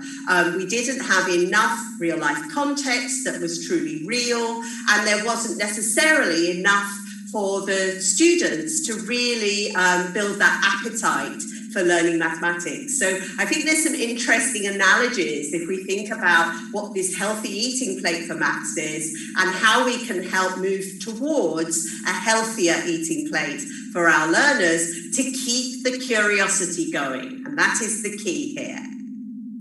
So a few words on curiosity, because it's obviously an incredibly personal emotion. We are not all curious about the same things, nor are we all curious about the same things in the same ways. We bring our different experiences, our interests into the situation, but we have to try to find ways to maximize children's curiosity in the maths classroom. And we won't do that if we don't give them problems and approaches that will invite them to be curious. And it's interesting because there's a couple of quotes on the screen here, which just relate to solving what we might see as typical, ordinary examination type mathematics problems. I'm not thinking of a single calculation type problem, but one that maybe needs students to model or to come up with their own solutions. And it's really interesting that that process of sharing solutions, showing different ways into a problem is all part of nurturing this curiosity. And it's this sense that there is not only one way to solve things. We may have one way that is most efficient, most elegant, most beautiful from the teacher's perspective, or most beautiful from the student's perspective. But there are often many routes to solve a problem. And I think the important thing for teachers is we have to value what students do in all of its guises to enable them to build that confidence and grow and learn as young mathematicians. So, you know, when things are hard, when things are stuck, I have quoted John Mason here, and John Mason would say that that's the point when it gets interesting, when you cannot find an easy solution. Maybe you have to collaborate with others to find other ways, but that curiosity can be maintained if we are open to these approaches. And it's not always about being the fastest to solve the problem or only be interested in the correct answers. Sometimes the incorrect answers or the incorrect responses can be very interesting too. Now, my next slide, I know, is going to be overwhelming, and I'm going to try and take this very slowly because this is going to give you an example of how many words in English we have for describing different aspects of doing mathematics. So if I put the first word up, I don't think anyone is going to argue with me that if I asked you to list all the verbs that relate to doing mathematics, counting is probably one that we would come up with quite quickly. We might think about defining or explaining or comparing or making conjectures, something I was asking you to do when you were looking at my number line image just now, or reasoning, or deciding on rules, deciding on sameness, what is the same, proving, measuring, excluding, visualizing, verifying, making diagrams, generalizing, searching for rules, justifying, and I'm not going to go on and say every single word out loud, but this is just a huge map of the terminology that we can use when we're really thinking a little bit more deeply about what it means to do mathematics. And it doesn't matter which curriculum in the world you look at, these are the words you will see where it starts to talk about what learners of mathematics, what the goals are. Why do we want children to learn mathematics? Because we want them to engage in these different verbs, these different doing words around what it means to do mathematics. And it's quite interesting because this list always amazes people who look at it, because it gets you thinking, and I go back to my healthy eating plate, where are the opportunities that we give our learners to develop these ways of working in mathematics? And in my presentation here, I am strongly arguing that using the dynamic technologies that are out there in many places, very carefully and well thought ways, can help to nurture these ways of thinking. Not all of the time, not every lesson. Certainly, we have constraints around what technologies we can use and which students have access to them. And in this current pandemic situation, this is more obvious to us around the world than ever, that we do not have equality of opportunity to the technology. But I would add that even the most developed countries right now who do have access to the technology are still struggling to find ways to keep the young learners engaged when they are in remote learning. It's very, very difficult to stay hard on the mathematics, really keeping the focus on children's mathematical learning using these sorts of tools and resources. So we are all learning in that respect. So I left modelling till last because I'm going to show you another of my dynamic number line tasks here. And one of the reasons I'm just using tiny clips like this is because to make these short clips, rather than trying to make a YouTube video of me teaching a whole lesson, as I think a question or Tim raised in his session just now, sometimes we only need a tiny little clip of something interesting and mathematical to stimulate the learners to start to think a little more deeply. And so this second clip that I'm going to show, again, you're going to be feeling more confident now. It's another number line. There's another flag on there that's going to move. And this time, how is it going to move? And I'm just slightly worried it's a red flag because I was hoping it would be a yellow flag. And I'm hoping I've put the right video into. That looks like the one we've just looked at. So this is my apology, because if I can very quickly switch screens. No, I'm going to leave that right now in the interest of time. That second animation was a different sort of function. And what I will do is share the animation with the organisers to put it somewhere where you can play with that after the event. My apologies, I have the wrong clip in there. But a different sort of function will behave in a very different way. And I hope that's left you a little bit curious and you will follow that up after the session. Now, irrespective of whether we use that clip just now, the most important thing here is, because you were only watching, and if you take the earlier number line as an example, yes, you could make conjectures. Yes, you could try and search for the rule that related the two flags together. Some of you might have started to record some numbers, and some of you might have started to think, oh, I want her to move the black flag to 1, now to 2, now to 3, and then I can try to understand the relationship. But because I had control of the technology, it was not possible for you to do. And this is an argument for why we need to give the students control of the technology, as we all did in Tim's examples. He could have just showed us and shared with us, but what you needed to be able to do was manipulate for yourself, take control, and test your conjectures in probably more systematic ways. So this watching dynamic technology on its own is not enough. It can get our curiosity going, but ultimately, if we're really going to learn and make sense of the situation, we do need to get the control of the mouse.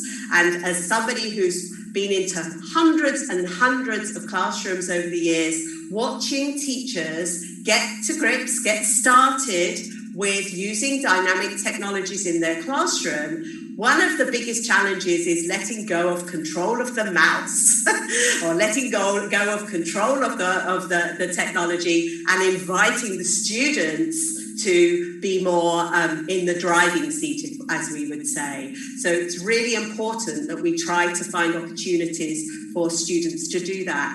And I suppose in one way, this is why my allergy to drill and skill software is, if you are limited with the time that you have to use technology, you have to choose the way you use it really carefully. Yeah, so if we have to try to find ways that students can have more of an exploration. So I'd like to take you now to a quite large project that has been going on in the US and the UK over a number of years that had three aims in its original conception. And this was, okay, you know, we've had in many countries, we've had 20, 25 years of this sort of technology being around. And we were still recognizing around the world the same situation, that it's extremely challenging for teachers to try to embed these sorts of technologies into their practice. And it isn't only because you don't have necessarily access to the technology. Even when the technology arrives, we still see really enthusiastic, keen, committed teachers struggle to start to use the technology in the classroom. So this particular project, which was a collaboration between colleagues at SRI, which is Stanford Research International in the US, and my institution, UCL, we said, right, let's not worry about trying to teach the whole curriculum. Let's just find 2 or 3 what we consider topics that are hard to teach, conceptually difficult for students to learn, and let's try to create some technology-enhanced curriculum units on just those topics for a few hours, yeah? So 8 to 12 hours, 2 to 3 weeks worth of work for students in the lower secondary age, at the point where they meet some of these concepts for the first time. And our 3 topics were linear functions, geometric similarity, and early algebra. So this idea of a variable as a dynamic concept. And we put a lot of investment into designing the professional development resources and the curriculum software, but also the curriculum materials, the paper activities that the students completed. Because we also knew that our teachers, although it seems desirable that all of the assessment can happen inside the platform, the reality of our teachers were they walked around the classrooms and they wanted to see on the desks what the students were thinking, what the students were doing. They didn't want it locked into the system to look at afterwards. They wanted to see at the time when they were teaching what the children were thinking. So we had paper-based resources that were really important to be used alongside the technology, which in our case was designed to be shared. 1 screen between 3 students, not necessarily 1 device per student, because we wanted that collaboration to happen.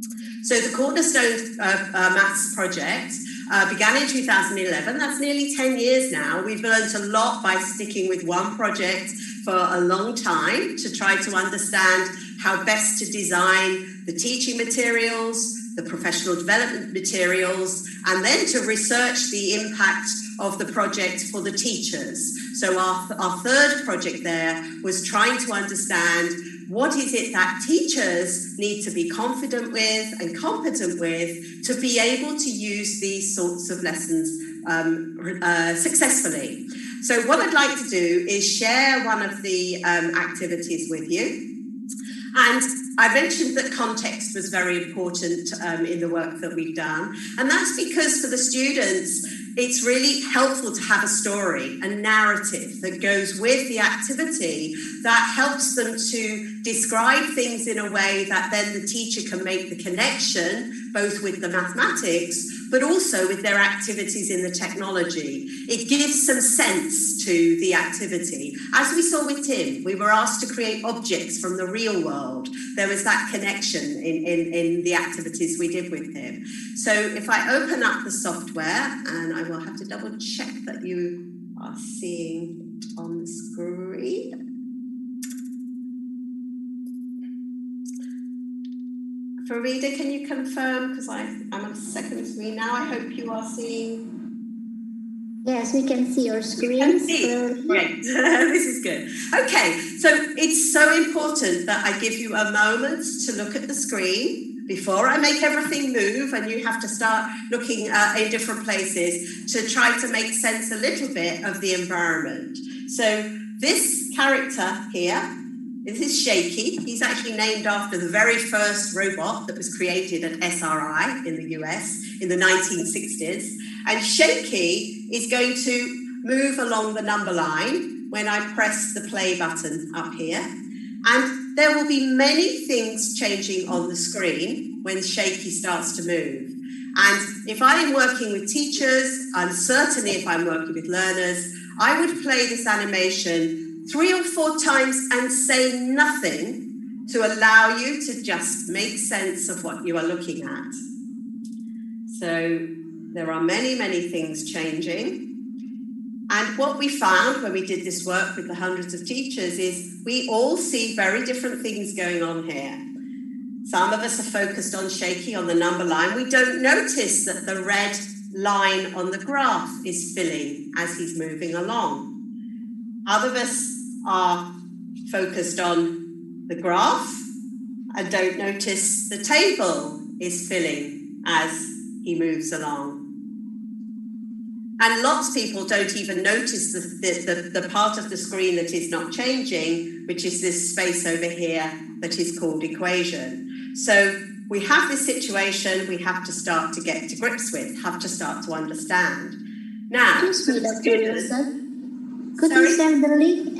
Could you send the link into the chat room so that? Unfortunately, on this one, it's not one I can share because there is a login that is a bit complex for now. I'm so sorry, but I will definitely follow up with more information for people to find this activity after my talk. So, key to this particular task for the students is they are asked to make Shaky move more quickly or more slowly than he is right now. And they are taught in the teaching materials how to edit and change different features of this scenario. Now, it's a very, it's an example of software that we would call multiple representational software, because from mathematical sense, we have the number line context, we have a graphing window, we have our table of values, and we have a representation for the equation. And when I tapped that edit button, your attentions needed to be very, very alert to see all the possibilities of what you can edit. And I will do that. I will just hit that a few times because I hope you notice things like this appearing, these little movable hotspots, we would call them. I have the opportunity to type some values. I could even move where Shaky starts. So I have many ways to change this situation, but I'll take you back to the students' task of how can they make Shaky move more quickly. Now, we don't have time to do this whole activity here. And in the teaching materials, this is about the 5th or 6th lesson into the 3-week block, because we certainly know that having too many of these images open to begin with is overwhelming. And students meet these sorts of activities in a very carefully staged way. But when they finally get to edit, at the end of the unit of the work, they would know that if, for example, I were to change this equation like this and switch off my edit, Shaky's motion will be very different. And this is an activity to introduce to learners the concept of linear function and how the value of the gradient and the value of the intercept relate to not just the equation and the table, but also the graph and Shaky's motion in our context. So it's a very exploratory way to come into this topic in mathematics. which we know is a very challenging topic for students to learn.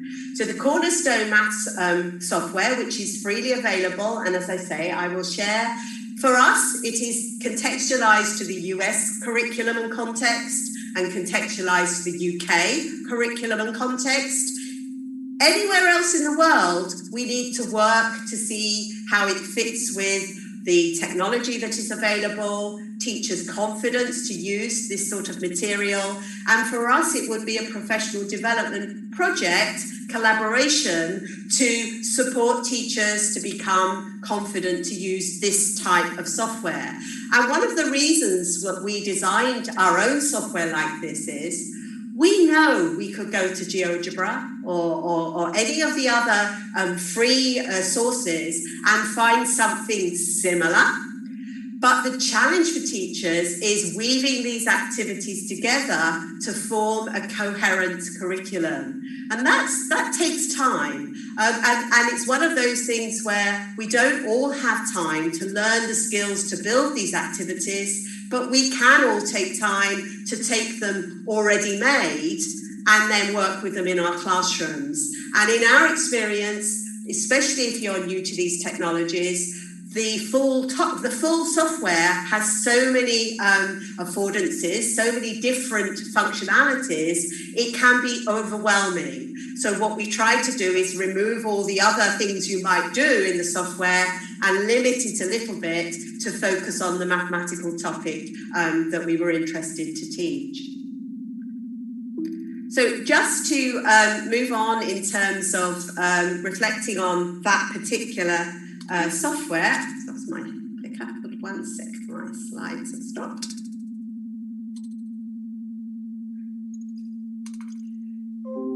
Just to highlight the key sort of design features, if you like, of this particular software. As I mentioned, the context was really important to give the students a narrative, because they didn't necessarily have the mathematical language to describe what was going on, but they could talk about it as a story.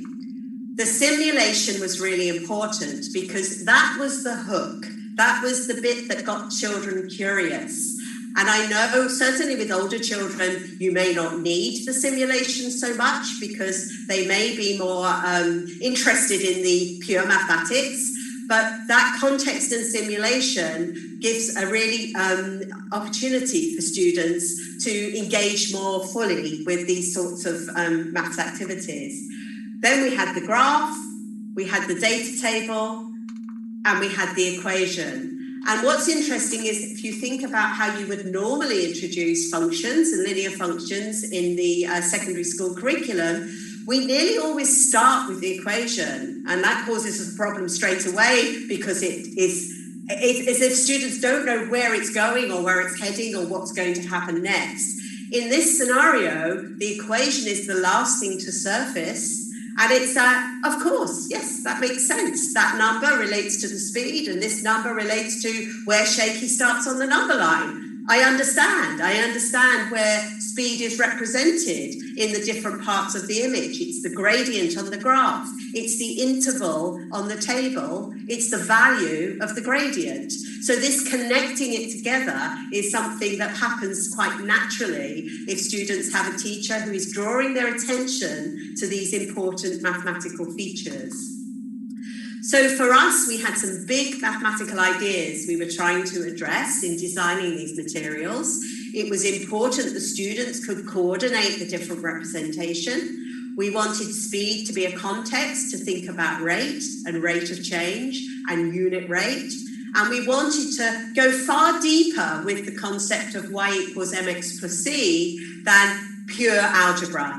So by giving it a context, allowing m and c to have some meaning. And eventually in the materials, we explore ideas such as velocity and average velocity, which are really quite big concepts for secondary learners, but they fit naturally into this type of environment. As designers of the technology, we were thinking very carefully about which representations, how to connect the representations, and the ability for hiding and showing the representation, which gives teachers a superpower. Yes, by hiding a representation, you force the students to focus in on the really important concepts that are within the materials.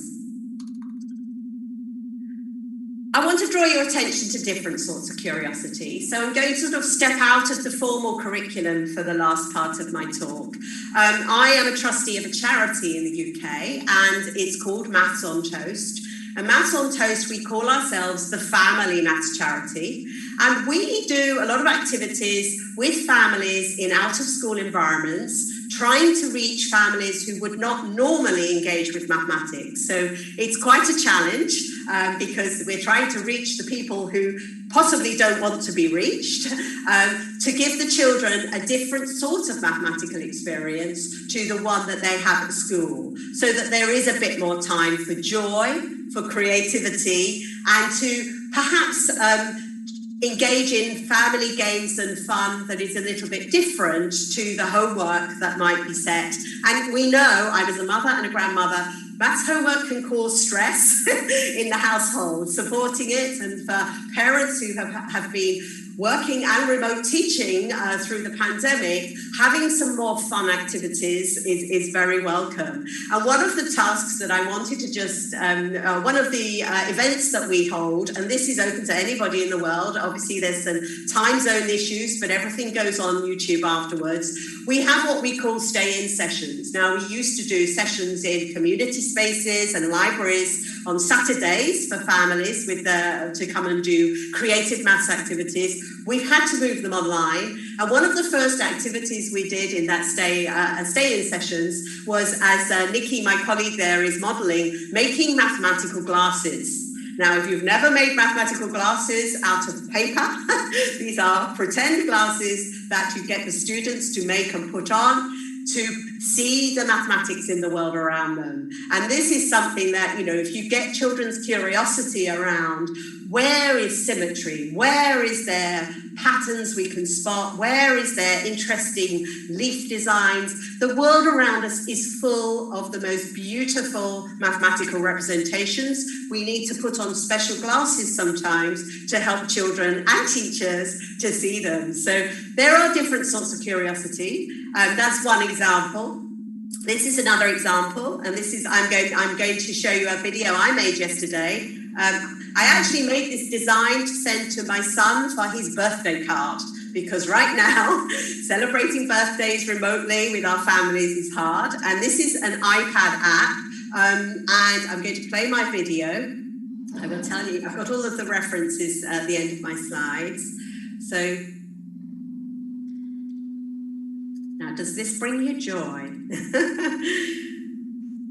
So this is a very interesting software that uses very simple mark making. I'm only making my 4th mark, my 5th mark, and then allows you to explore what that set of marks might look like with different symmetries. Now, that first symmetry was a combination of a rotational symmetry and a reflex symmetry. And by changing the order of symmetry, I can create very, very easily these designs with those few marks I made. Yes? Dr. Wilson, but the time is, we know that it's really interesting. I have one more slide. I have one more slide. Okay, so I will jump to my last slide.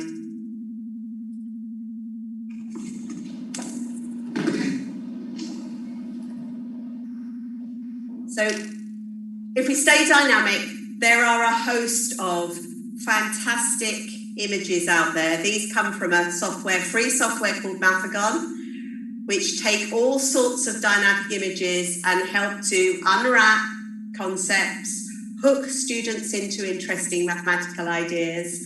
And I would urge you to seek maybe just small clips that you can watch on your phone to start a discussion and a collaboration with students to really help them to unlock, or help you to help them unlock their curiosity. So my final slide is always a reality check, because we see amazing things, and I've been sharing, beautiful, creative, dynamic mathematical activities for many years. but we have to remember a few things. Our learners that we care most about, they do lose their curiosity if it isn't cultivated. And we see children lose interest in mathematics as they go through school, particularly if they're not successful and what they do isn't valued. They'll stop producing it if we don't value it, and that means incorrect as well as correct. We have to value the effort, and then we have to help them to improve. And if they can't share their ideas with anyone, again, it's a lost effort. So I think as teachers, we need to really maximize the ways that we can encourage and support our learners to share their mathematical productions, the things they do. And of course, it's the same for us as teachers. We lose our curiosity if it isn't cultivated. I hope I've just triggered a little bit of curiosity in you this morning. But we really do need time and support to learn to re-engage with the maths in dynamic ways. The animations we saw in Tim's session and some of those that I'm showing you, I hope they've left you thinking, but what's happening there? How does that work? What was that line? What did that point do? You become curious, and that for me is key for the professional development journey. We have to be curious too. So I will stop there. Thank you very much to SEAQiM for the invitation to present this morning. And I really look forward to the questions that I hope that you've been posting for me. Thank you. Thank you very much for the very energetic presentation today. And then we already have many questions right now here. I already picked some of the questions here from the Zoom and also from the YouTube. Please let me share the question with you. Okay. Excuse me. Wait for a moment. Can you read the question? Okay. First question is from Anissa Nurfaida.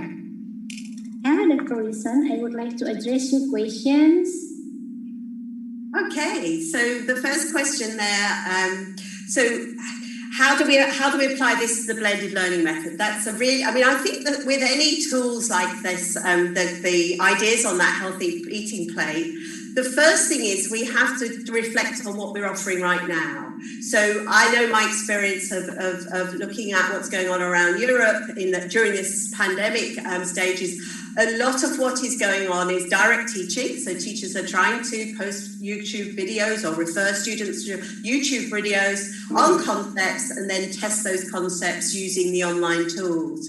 So I think if you just look at using that plate to audit, to check, what does your teaching look like right now and which bits are missing? And can you see a way that you can build in some of those into your curriculum? So if you, for example, don't have any opportunities for the students to explore independently, so you aren't sending them questions that might need a little more work, a little more thoughts, maybe some interaction with some dynamic mathematical technologies, if that's available, but maybe just looking around in the world around them for ideas and examples that might enrich what is in the curriculum. So I think the plate is useful as a tool to reflect with. It is not a solution or an answer.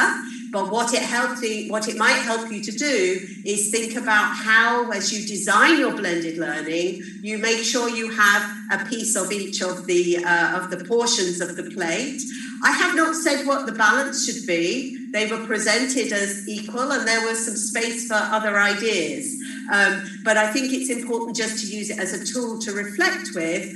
It's quite interesting, the second question there about could we get the students to reflect on the game? What would the game be? Could they design what their healthy eating plate for mathematics might look like?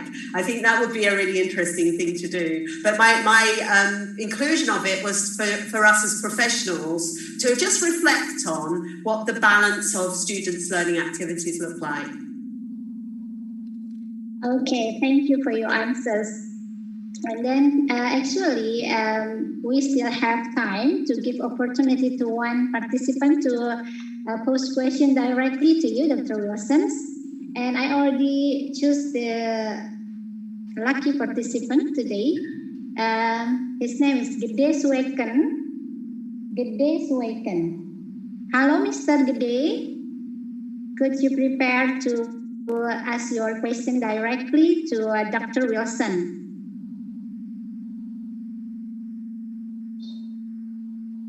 Okay. Yes. Okay, thank you. Please. Yes, thank you very much. Start the Please. video. Okay. Thank you very much. Can you hear my voice? Yeah. Yes, clearly. Good morning. Well, good afternoon here. Okay, good morning for you. Yeah, okay. Well, I already put my question on the QA. Where is it? Yeah. On the QA screen of the Zoom. Basically, I want to ask how to help teachers to achieve the competencies of making such a complicated visualization or something like that. Yeah, and also there is a terminology like TPCT or something like that, which is I think is rather hard to achieve by our teacher. It needs a lot of experience or knowledge or pedagogy or etc. Thank you very much. Thank you, Mr. Sueken. It's such an important question because it's so easy to watch people like myself and Tim use these tools so fluently, and we've got the questions to ask. And I have probably done that activity over 100 times with different teachers over the last 10 years. And when we design our professional development, there's two things that we think are fundamental to including it within the session. It has to be hands-on for the teachers. They cannot just go and watch magicians like myself and Tim perform magic at the front with the screen or the other experts. They have to have a hands-on experience.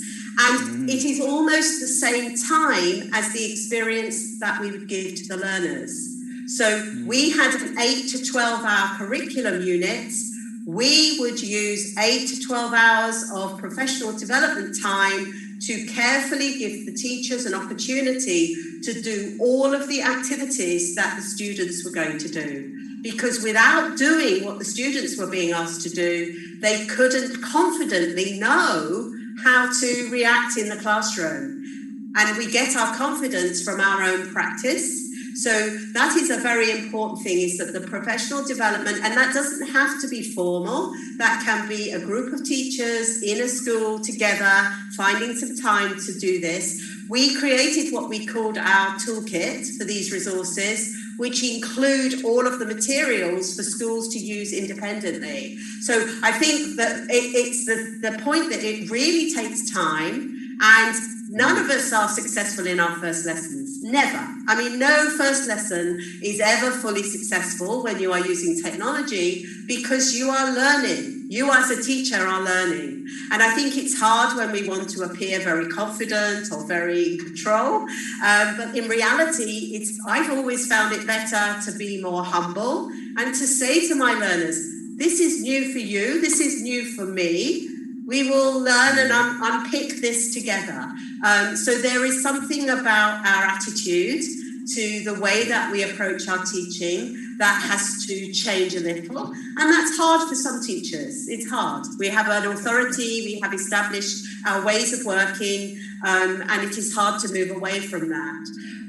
The second point is in relation to learning technology over time, which is, you mentioned TPAC. This is a model that talks about the sort of technological, pedagogical, and content knowledge that teachers might need. It is theories and models are great. I'm an academic. They are my day job. The practices that teachers develop are more useful. So we found it easier to talk about the way that we can help teachers to use the technology in different ways to prompt questioning, to help them with assessment, to promote the students to learn to use the technology too, because the teacher has two roles there. They have to teach the maths and help the students to become confident with the technology. So it's hard and challenging, but there are a lot of resources out there to support this. Thank you for your question. Thank you. Actually, we still have the time. Thank you, Mr. Dewa. We still have a time for about 3 minutes. Can you help to answer this question? I think it's a very interesting question then. Oh, I love this. Thank you so much, Mohammed. This is a problem because in a way, we as teachers might be a bit addicted to the junk mathematics when it is also prepared and the textbooks are written and, you know, we have to make more work or effort to go and find something a bit more healthy. I think this is a really good question. But I think I come back to the point of my talk, curiosity. If you are a curious teacher, you are a learner too. And it's mad for us not to keep learning in our lives because, you know, when I started teaching 30 years ago, I could not still be using those practices today. I would be bored. I am curious. I like to see where the new representations, the new ways of engaging with the subject, tools that help me unlock the complexities of algebra, of statistics. Look at the numbers around the world now that we are coping with every day to try to understand what is going on with this pandemic. We need to be literate, we need to be curious, we need to be thinking about the ways that we can bring these ideas to learners, to teachers, to parents. And I feel we have a responsibility to be curious. Wow, thank you very much, Dr. Wilson. Yeah, unfortunately, the time is very limited. I'm sure that all here's participants and attendants are very enjoy your presentation today. Thank you for giving your time for us. And probably you would like to give some closing statement here before we close the session.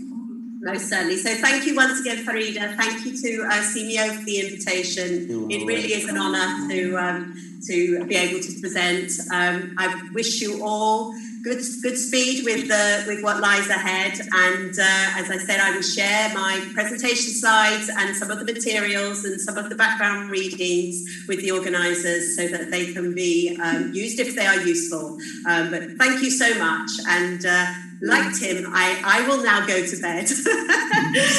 Thank you. Okay, thank you. Please give round for Dr. Alison Wilson. And you may continue to take rest because this is still very early in the morning. Okay, ladies and gentlemen, now we will move to the last sessions after we join with the presenter from the United States and United Kingdom. So now we move to the India. Okay. Hello. Hello. Yeah, hello. Good morning, Dr. Farida. Am I audible? Okay. Yes, your voice clearly right now. Good morning, Dr. Coase. Now, the last sessions before Dr. Jonaki B. Coase will deliver her speech. Then let me introduce her to all of you. Dr. Jonaki Coase is a faculty in the Department of Elementary Education, Lady Sri Ram College, University of Delhi, New Delhi, India, where she teaches courses on mathematics education. Her primary areas of research interest are in use of technology in mathematics instruction, professional development of mathematics teachers, and popularization of mathematics. Dr. Jonaki Coase has published articles in a proceeding of conferences, as well as international journals, and has authored books for school students. She regularly delivers talks and conducts workshops in national and international conferences. She has set up the Ramanujan Foundation for Initiative in Mathematics Education, which catered to professional development of mathematics teachers at all levels of school education. Her workshops focus on innovative practice in teaching mathematics through hands-on activities and technology, and emphasize enhancing the content knowledge for teachers. She has helped to set up mathematics labs in various schools. Okay, Dr. Coase, Without further ado, time is yours.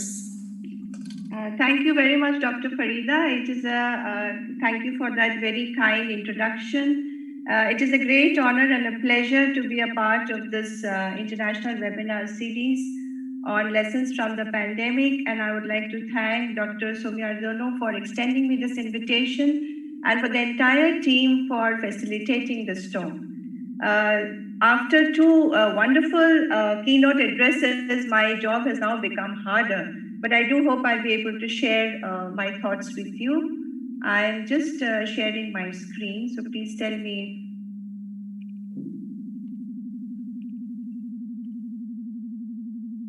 Is my screen visible?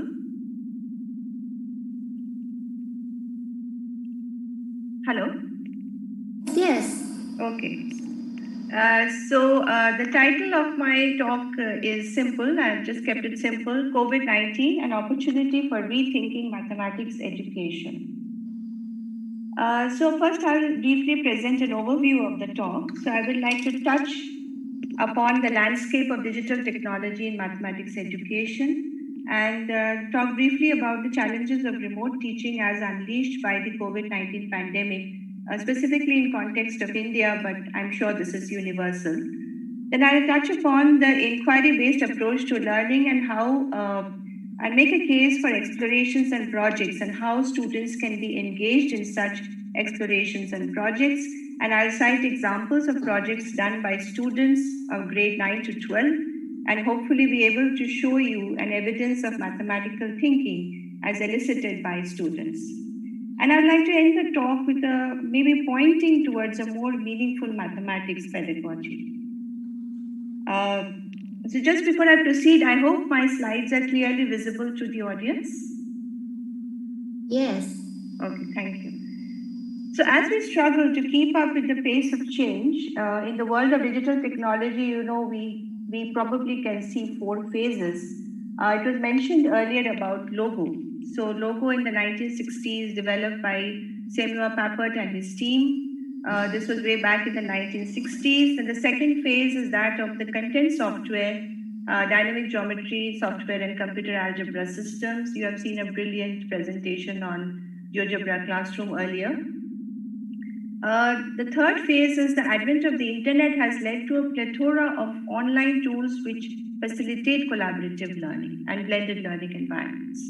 And we are probably now in the 4th phase, which is broadband internet brings the MOOCs and the cloud. So in all of this, what are the challenges that teachers have faced? When the lockdown was announced in India around the 3rd week of March this year, the initial reaction, you know, of all school systems and higher education institutions was to shift the traditional teaching entirely to the online mode. So whatever was being done in the regular classroom had to be shifted to the online mode.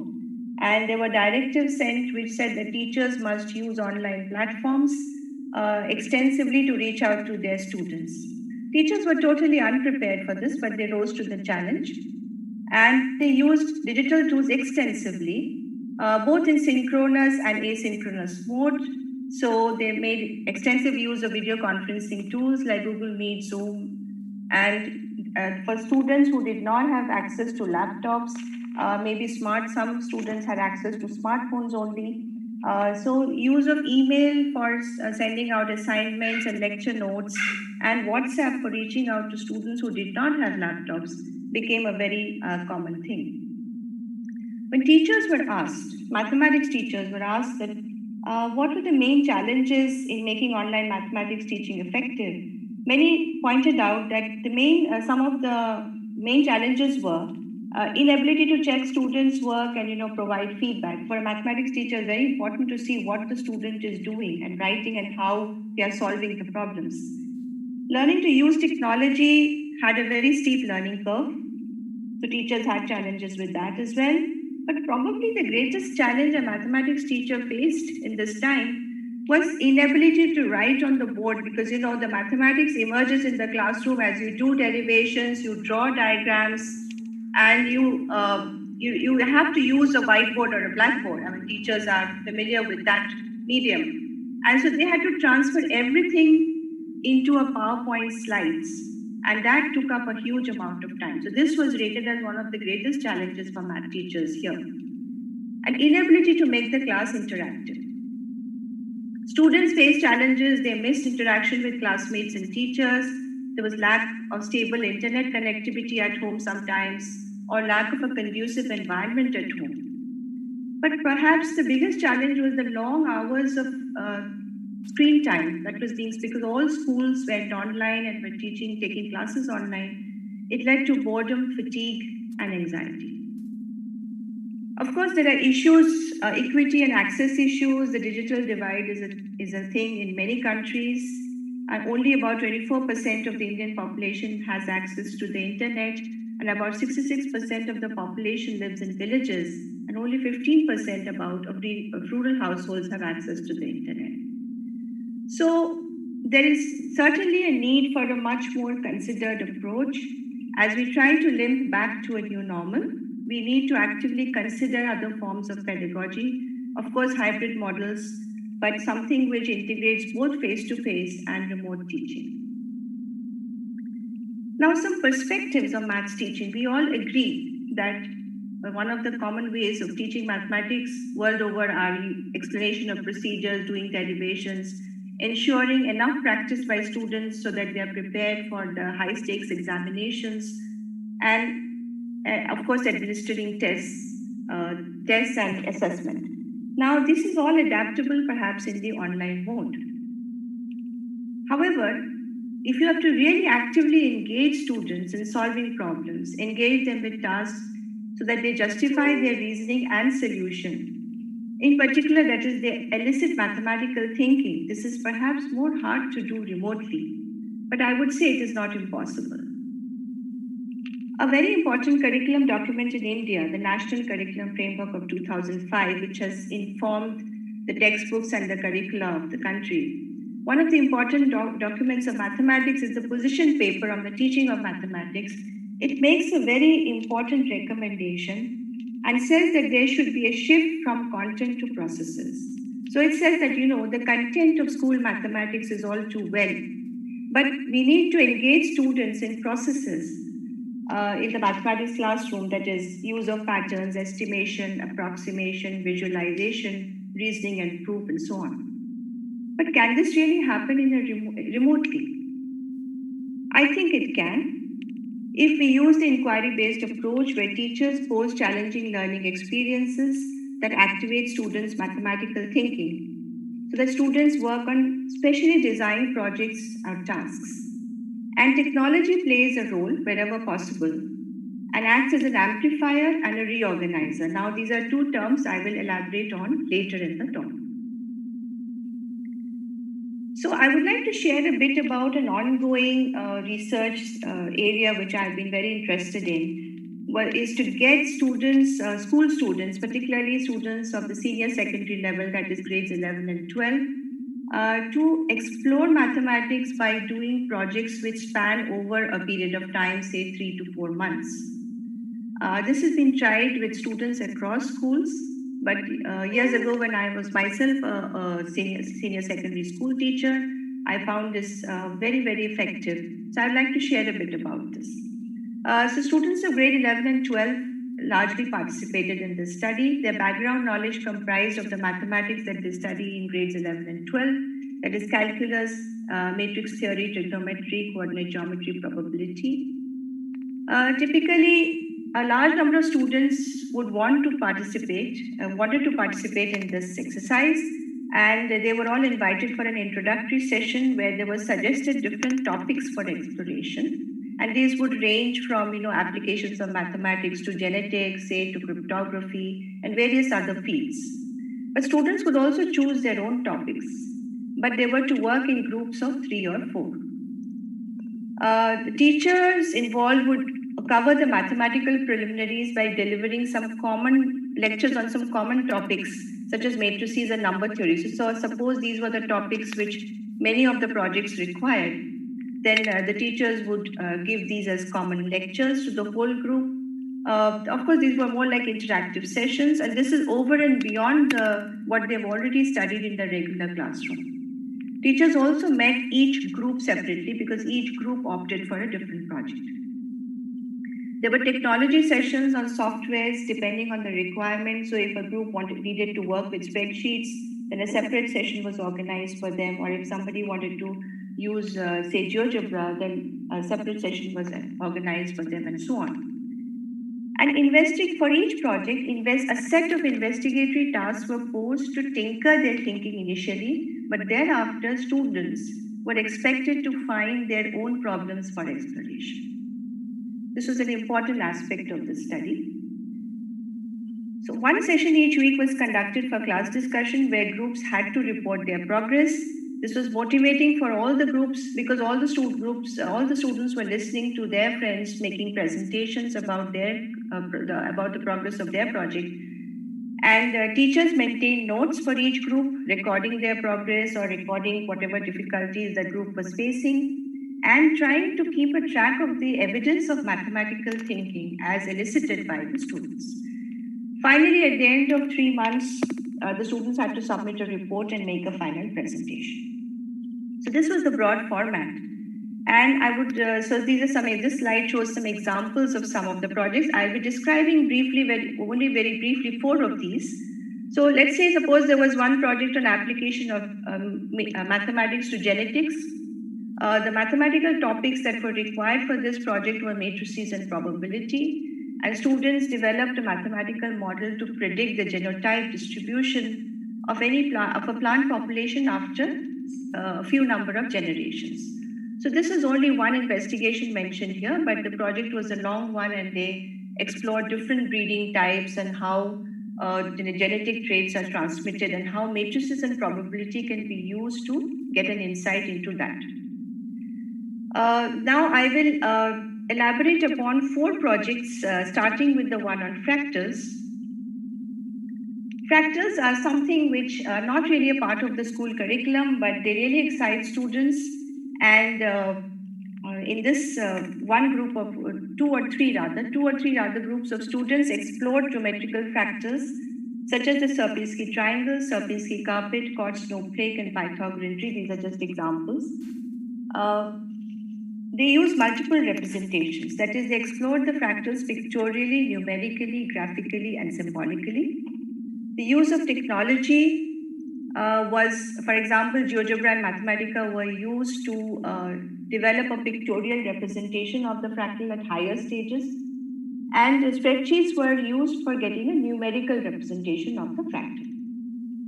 The math concept, these were grade 11 and 12 students, so the math concepts that they engaged with while exploring fractals was the topic of geometric sequences. This is something that they study extensively in their curriculum. They also explored concepts of area, perimeter, identifying self-similarity within the fractals, and computing fractal dimension. The mathematical processes largely were generalization of patterns, both recursive and explicit, and visualization. So let me take you through one exploration. So simple Sierpinski triangle. Typically, you start with an equilateral triangle. So imagine that this is a piece of a cardboard, a black piece, and you take the midpoints of the 3 sides and you join them, you would get 4 smaller triangles. And if you remove the center triangle, this is what remains. Now you repeat the same process on all the 3 smaller pieces, that you subdivide them into 4 smaller equilateral triangles and remove the center triangles, you would get this. And if you repeat it again on these small triangles, you would reach this. So this is a recursive process. In any fractal construction, the initial stage is always referred to as stage 0. And thereafter, so the white portions are actually holes and they don't exist. And that is why the Sierpinski triangle is also called the Sierpinski seed. So what questions were the students asked to tinker their thinking? So one is, how many black triangles will there be at the next few stages? So after stage 3, let's say stage 4 and 5, how many small tiny black triangles will there be? Can we find a rule for the number of shaded triangles at the nth stage? That is the number of black triangles at the nth stage. Or another attribute, suppose the area of this initial piece is 1 square unit. What will be the shaded area at any given stage? What happens is then the number of stages increases indefinitely.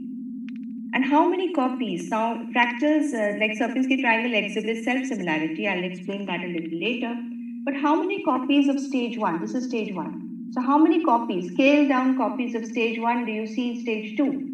Or how many copies of stage 2 do you see in stage 3, and so on? So these were, students had to explore these problems.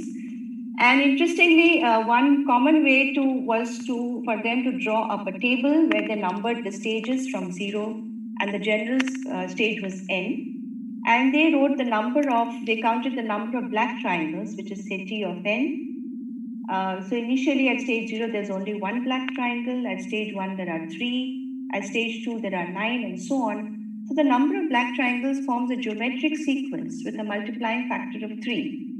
And the nth term for this is 3 raised to the n. And if you look at the shaded area, then they were very excited to see that, it was, the students could easily say that, this is 3/4, because this is 1 square unit, because this is divided into 4 equal parts and 3 are being considered. But what is the shaded area here? So this is actually 3/4 of this stage. This is actually 9/16, but it took a little while for students to understand that. And once they figured out that this is a geometric sequence, which has a multiplying factor of 3/4. So they were excited because both these sequences, one has a multiplying factor greater than 1 and one has a multiplying factor less than 1. And that had a certain significance because they had studied this geometric sequences in their regular classroom. After writing the explicit rules, they also wrote recursive rules that T of n is 3 times of Tn minus 1 and S of n is 3 by 4 times of Sn minus 1. So this is also important. Recursion is not really dealt with in the curriculum. After that, you see, it is very hard to draw the fractal at higher stages by hand. And of course, if you need a computer program, a very sophisticated program to draw the fractal at higher stages. So to understand what is going on, they drew up a spreadsheet, a simple spreadsheet, where they wrote the stage numbers. This is a snapshot of the spreadsheet. And then they inserted the formulae for the number of shaded triangles and the shaded area. And when they graphed it, they found that the shaded triangles increases exponentially and the shaded area actually goes to 0. So these are basically these columns which have been graphed. So using a spreadsheet like Excel, they were able to get a big picture understanding of what is happening to the fractal at higher stages. Then the idea of self-similarity was again a fascinating thing. So let's say this is actually stage 3 of the Sierpinski triangle. If you look at the portion inside the circle, this is actually stage 2, and there are 3 copies of stage 2 sitting inside stage 3. Now if I enlarge the portion inside the circle, which is stage 2, and take the portion inside this circle, this is stage 1. So stage 2 has 3 copies of stage 1. So this is 1 copy, this is the second copy, and this is the third copy. And similarly, if you look at stage 1, there are 3 copies of stage 0. So this goes on. Further, if you look at stage 3, and I take a smaller portion, this is stage 1. And there are 9 copies of stage 1 sitting inside stage 3. So students had great fun, like computing how many copies of which stage is there in which stage and so on.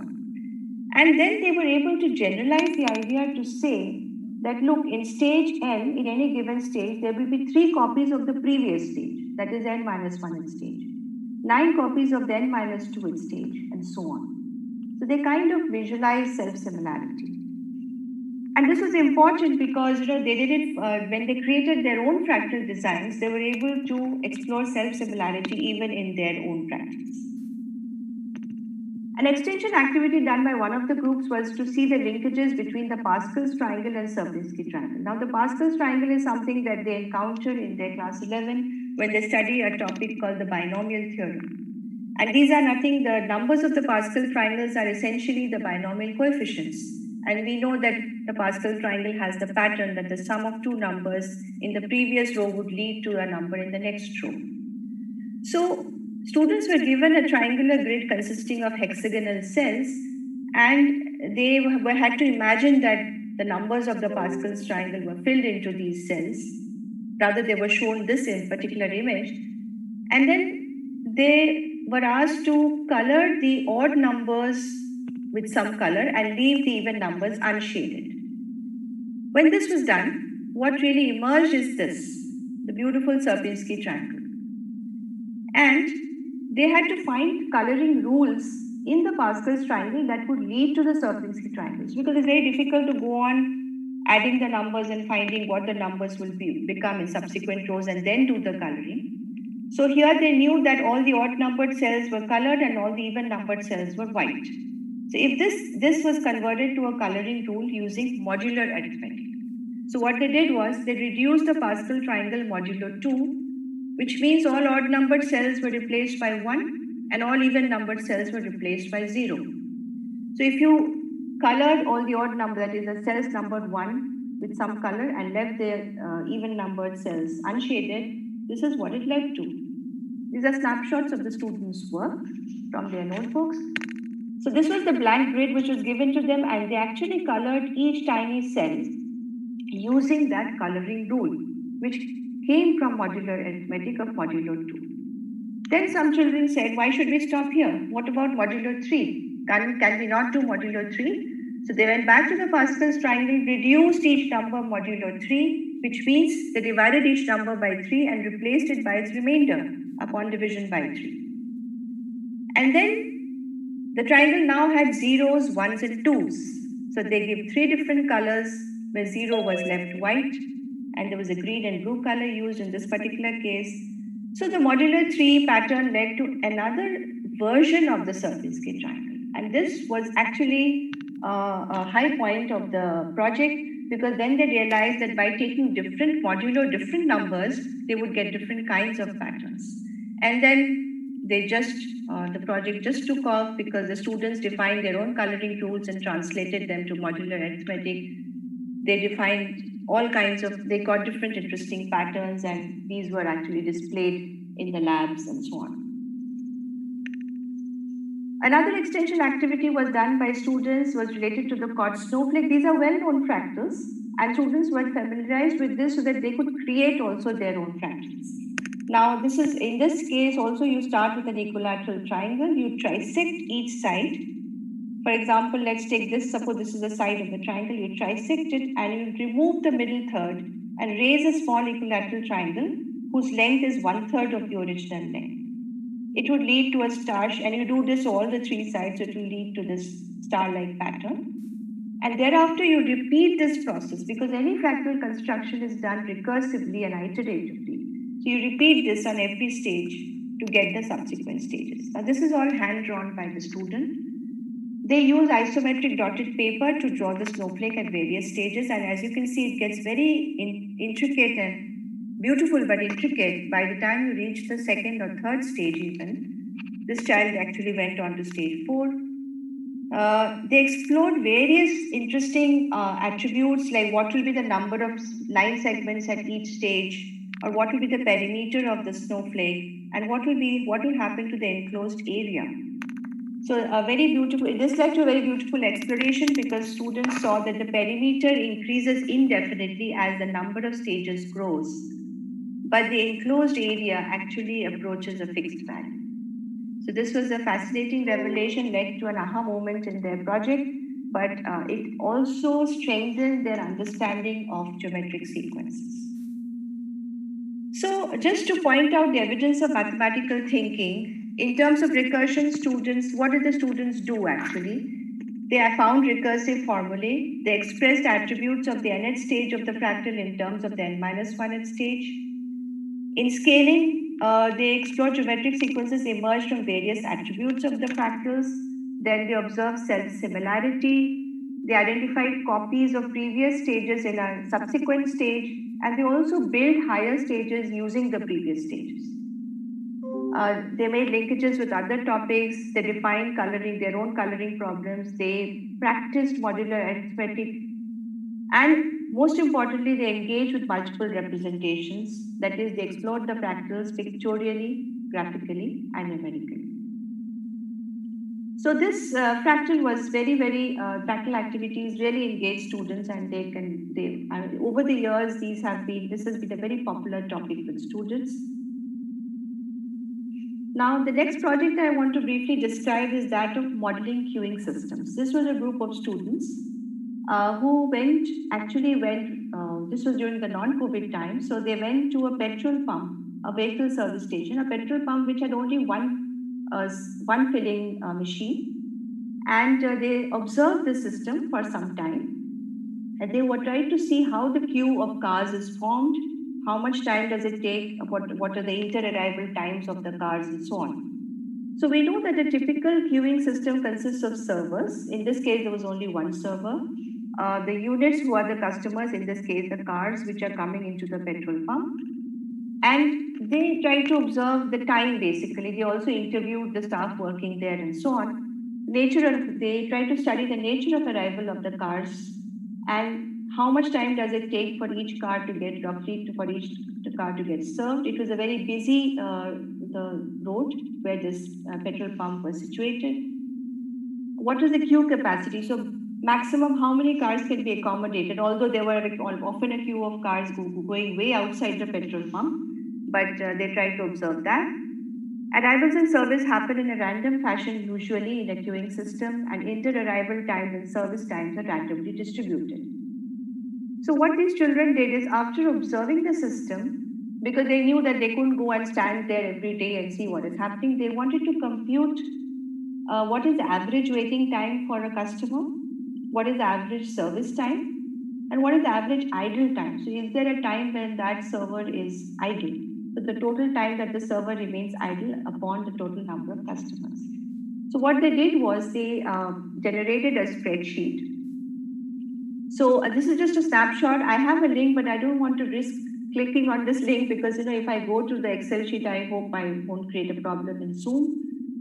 So I'll just explain what this briefly did. So these were formula have been entered in these cells, and the typical formula used was the ran between command in Excel, which generates random numbers. Now it was found that the gap of time between two arriving cars was ranged from 1 to 6 minutes, and the staff had to be very efficient, so they fueled the cars in roughly about 1 to 4 minutes, and it was a very quick process. So the inter-arrival times and the service durations are now in the spreadsheet have been simulated using the ran between command. So let's say that the first customer arrives, that is the first car arrives at time t equal to 0. So service begins at time t equal to 0. It takes 2 minutes to get served. So it ends at time t equal to 2. The total time spent by this car in the system is 2 minutes, and there is no idle time. But the second car arrives after 5 minutes. At 5 minutes, takes 1 minute to get served. So the idle time of the server then has been idle for 3 minutes. So after computing these for more number of stages, the students were able to calculate what is the average waiting time, the average service time, and the average server idle time. So though this is a very simplistic case where there was only one queue formed and only one server, they thought that they could extend it to multiple. So what if the petrol pump had 2 machines to serve and more staff and so on? So they were actually trying to model a real world problem, which came from their surroundings. So in terms of observation, they made observations about the queue formation, they made realistic assumptions regarding the arrival and service rates, and they tried to estimate these. And more importantly, they drew up the spreadsheet. So figuring out what are the correct formula to be inserted in the spreadsheet to generate the data was a very critical aspect of this project. And finally, once the solution was obtained, can the information really help the staff there to improve their efficiency? So that was the whole point of this project. So this is an example of a project which, queuing, the idea of queuing is way beyond, and this usually started in the graduate years, if at all, as an elective perhaps. But young children of classes 11 and 12 were able to do this. The next project I want to explain is, I'm trying to show snapshots of different projects here with different kinds of problems. So I hope this is interesting to the audience. The next one was exploring integer partitions. Now, these were younger children. These were students of grade 9 and 10. And this particular problem was taken because for the initial exploration, it did not require any knowledge of any mathematical formulae as such. So a partition of positive integer n is a way of writing n as a sum of positive integers, including the number itself. So let's take the number 4. The partitions, the distinct partitions of 4 are 4, 3 plus 1, 2 plus 2, 2 plus 1 plus 1, and 1 plus 1 plus 1 plus 1. So these are the distinct partitions. So if I say 3 plus 1 and 1 plus 3 are the same partition of 4, I would treat them as the same partition. So there are 5 distinct partitions of 4, and the number of partitions of a positive integer, if we denote as p of n, then p of 4 is 5. So a sequence of tasks were then posed to the students to help them explore this p of n and see if there is any general pattern or rule.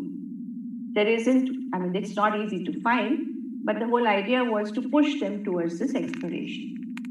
The students' responses to the task led to very interesting insights.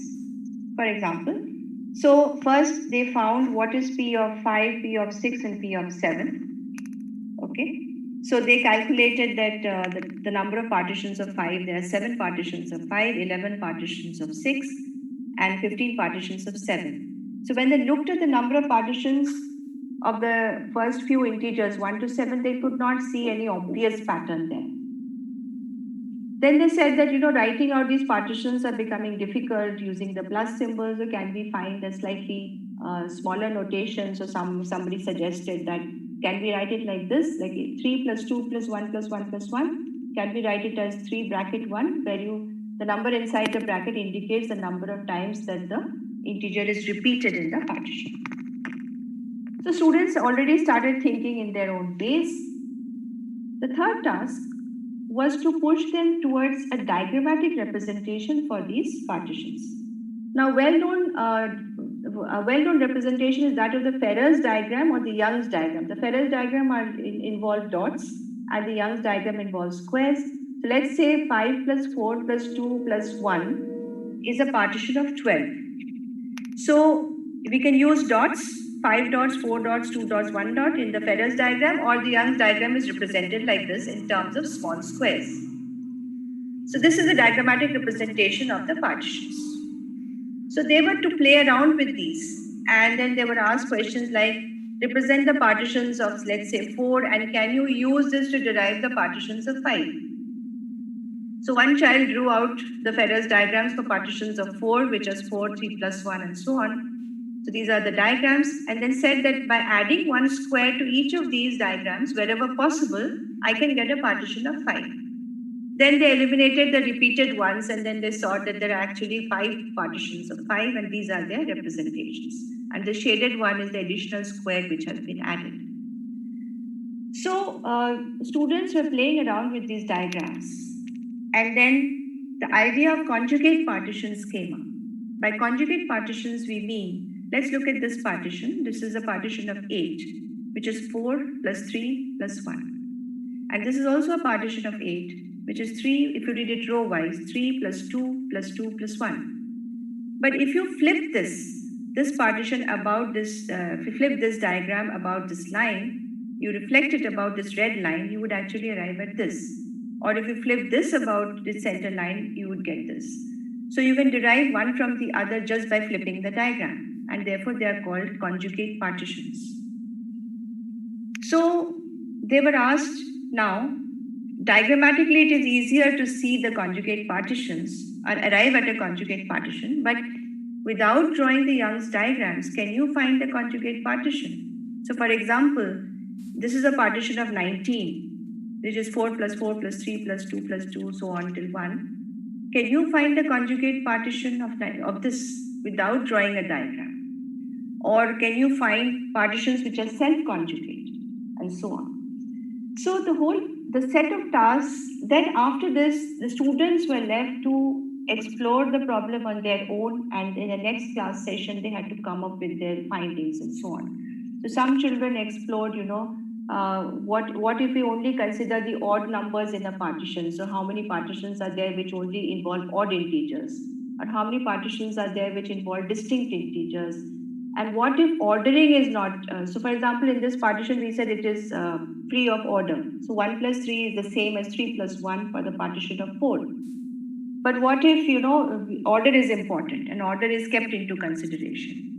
where you treat 1 plus 3 and 3 plus 1 as different partitions of 4. Then what will be the numbers and so on.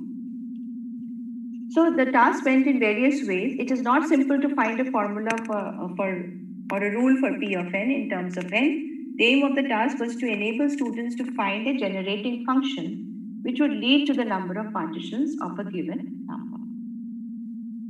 Okay, so looking for patterns, making diagrammatic representations and generalizing were some of the processes that the students engaged in this project. The last project that I want to briefly describe is that of cellular automata. These were again a great group of students of class 12. Actually, a group students of class 11 towards the end when they were just about to reach class 12. A cellular automaton develops on a grid of cells in discrete time steps. So the state of a cell in a two-dimensional automata can be either dead or alive. So let's say this is a grid of cells and each cell can either be black or white. So black cells are live cells and the white cells are dead cells. Every cell has a neighborhood. So for example, if I have a particular cell here, there are two popular neighborhoods. So one is you consider the cell just above, below, left and right, which is called the von Neumann neighborhood.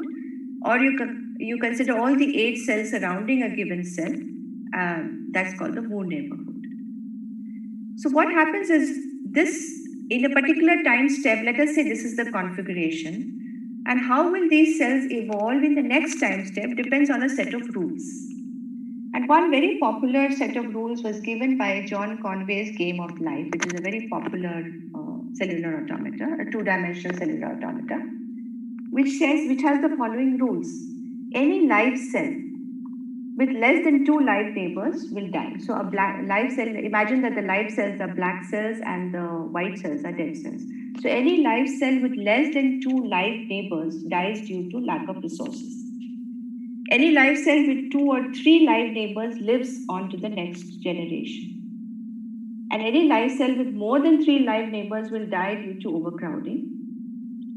But a dead cell with exactly 3 live neighbors becomes live in the next generation, as if by reproduction. So if these 4 rules are applied on any initial configuration, let's see what happens. Some interesting patterns are seen to emerge, and there's a very nice website here which says playthegameoflife.com, which you must explore. So suppose this is the initial, this is the grid, and I take these as my initial cells, the black cells, and I apply those 4 rules of Game of Life. This remains stationary, it doesn't change. And this is why these kind of automata are called still lives, because they don't change from one generation to the next. This particular one is called beehive. They're also given interesting names. Then there are the oscillators, which return to their initial state after some number of generations. So let's say you start with 3 black cells in a column format. After applying the 4 rules, they will become like this. Again, applying the 4 rules, this is generation 1. Again, they would become like this. And they keep on toggling between these 2 states. And this one is called a blinker. Then there are the spaceships, which translate themselves across the grid. So suppose I start with this 4 tiny cells are marked here, and I apply the 4 rules of Game of Life. The evolution seems to be traveling across the grid, gliding through the grid, across different time steps. Now children were very fascinated as they played this game online, and they wanted to use the idea of defining rules to something, a real life problem. So they used the idea of 2-dimensional cellular automata to create a simulation model for an evacuation plan during a crisis. So suppose they said that there are a lot of people trapped inside a room, and there had to be a sudden emergency and they had to be evacuated. What would be an efficient way of evacuating these children? So the rules, so here they imagine that the floor of the room is divided into these small cells, and the black cells represent the fact that a person is standing there, and the white cells are unoccupied cells. So the rules that they designed is that a person can only move 1 cell at a time to its defined neighborhood, and they defined a neighborhood as this 8 cells surrounding a particular cell. A person will take the shortest route to the exit, so will move to one of its neighborhood cell closest to the exit. And if an obstacle is present, he or she will move to the second closest cell. Then a person cannot move in the opposite direction. So let's suppose there is a exit here in this corner, and the cell which is, let's say, here cannot move backwards. It cannot go up or cannot go left, but has to come forward towards the exit. And if there's a conflict between two people for one cell, then the one closer to the exit will get to move. These are some simple rules that they generated, and they applied these. So let's say this is a room or a hall, and these are the occupants in that hall. In the next time step, so there's an exit here, so they are approaching the exit and so on. But these movements are defined by those four rules that you saw in the previous slide.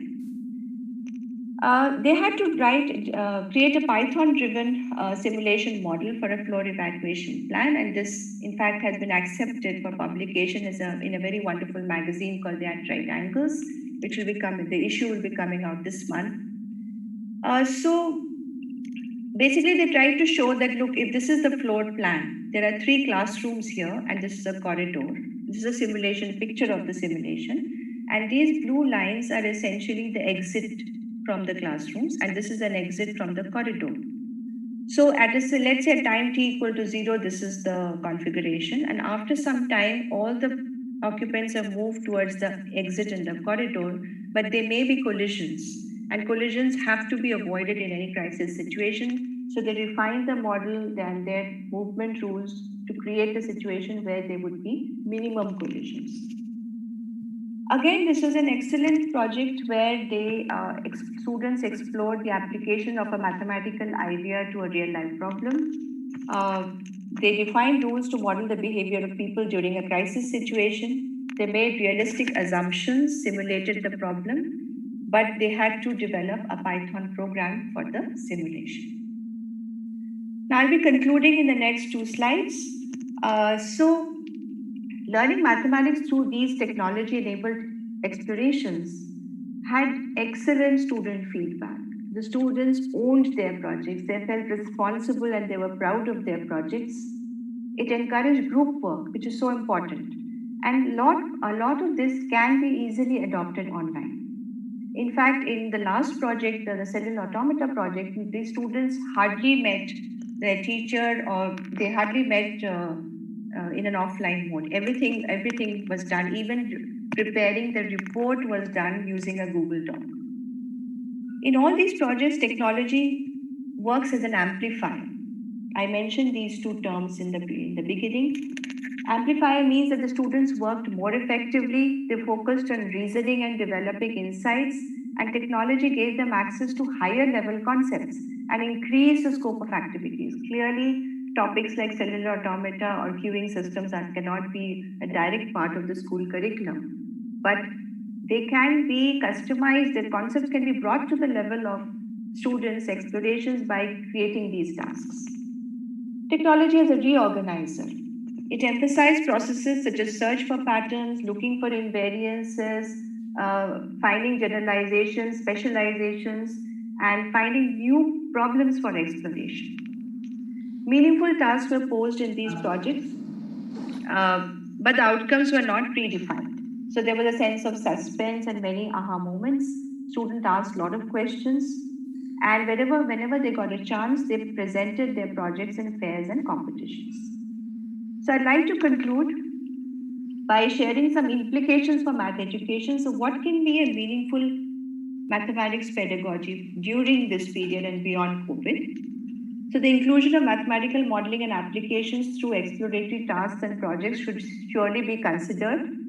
The pedagogy needs to be redesigned to bring about the shift from content to processes, which I mentioned earlier, the processes of estimation, approximation, visualization, formal problem solving, proof, and so on. Setting up a computational mathematics labs in schools and even in colleges, focusing on exploring ideas using computer software which are easily accessible online. So you saw in Tim's presentation how beautifully Geogebra Classroom could be used for exploration. Spreadsheets are also and spreadsheets do not require a high level of knowledge of coding and so on.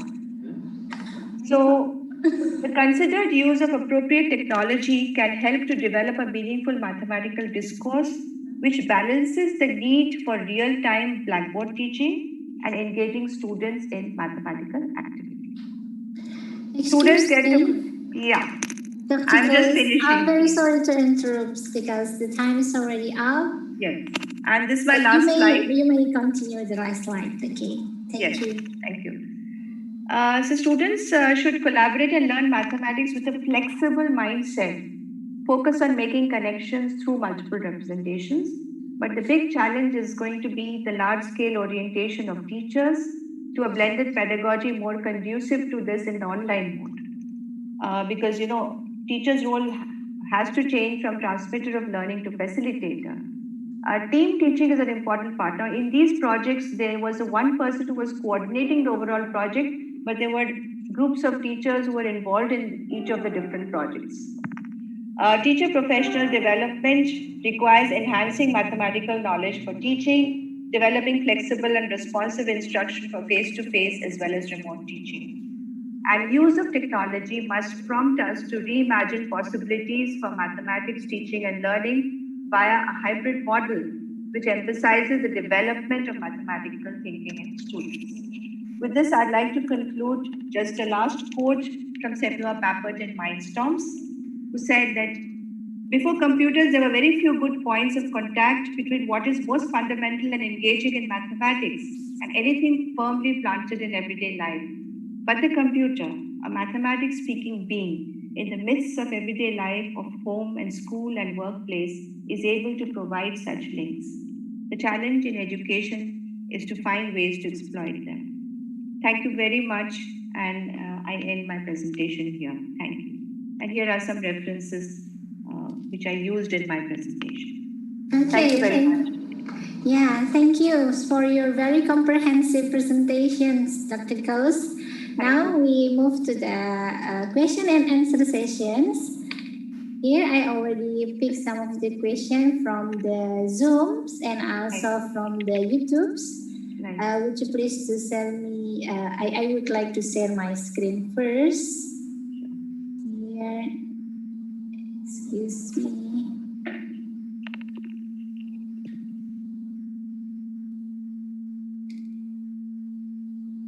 Okay. Here we start with this one. Can you see my screen? Yes, yes. Okay. This one from Sukmaneti. She asked about learning mathematics must be skilled at the counting and operating numbers during a pandemic. This skill is very difficult to teach. Yeah, she's a teacher, of course. She thinks that students need assistance to able to understand the numeracy skills. So probably would you give any techniques that could help teachers to solve this kind of problems? Yes, that's a big challenge in these times, especially for younger children, you know, it is difficult to hold on their attention on screen.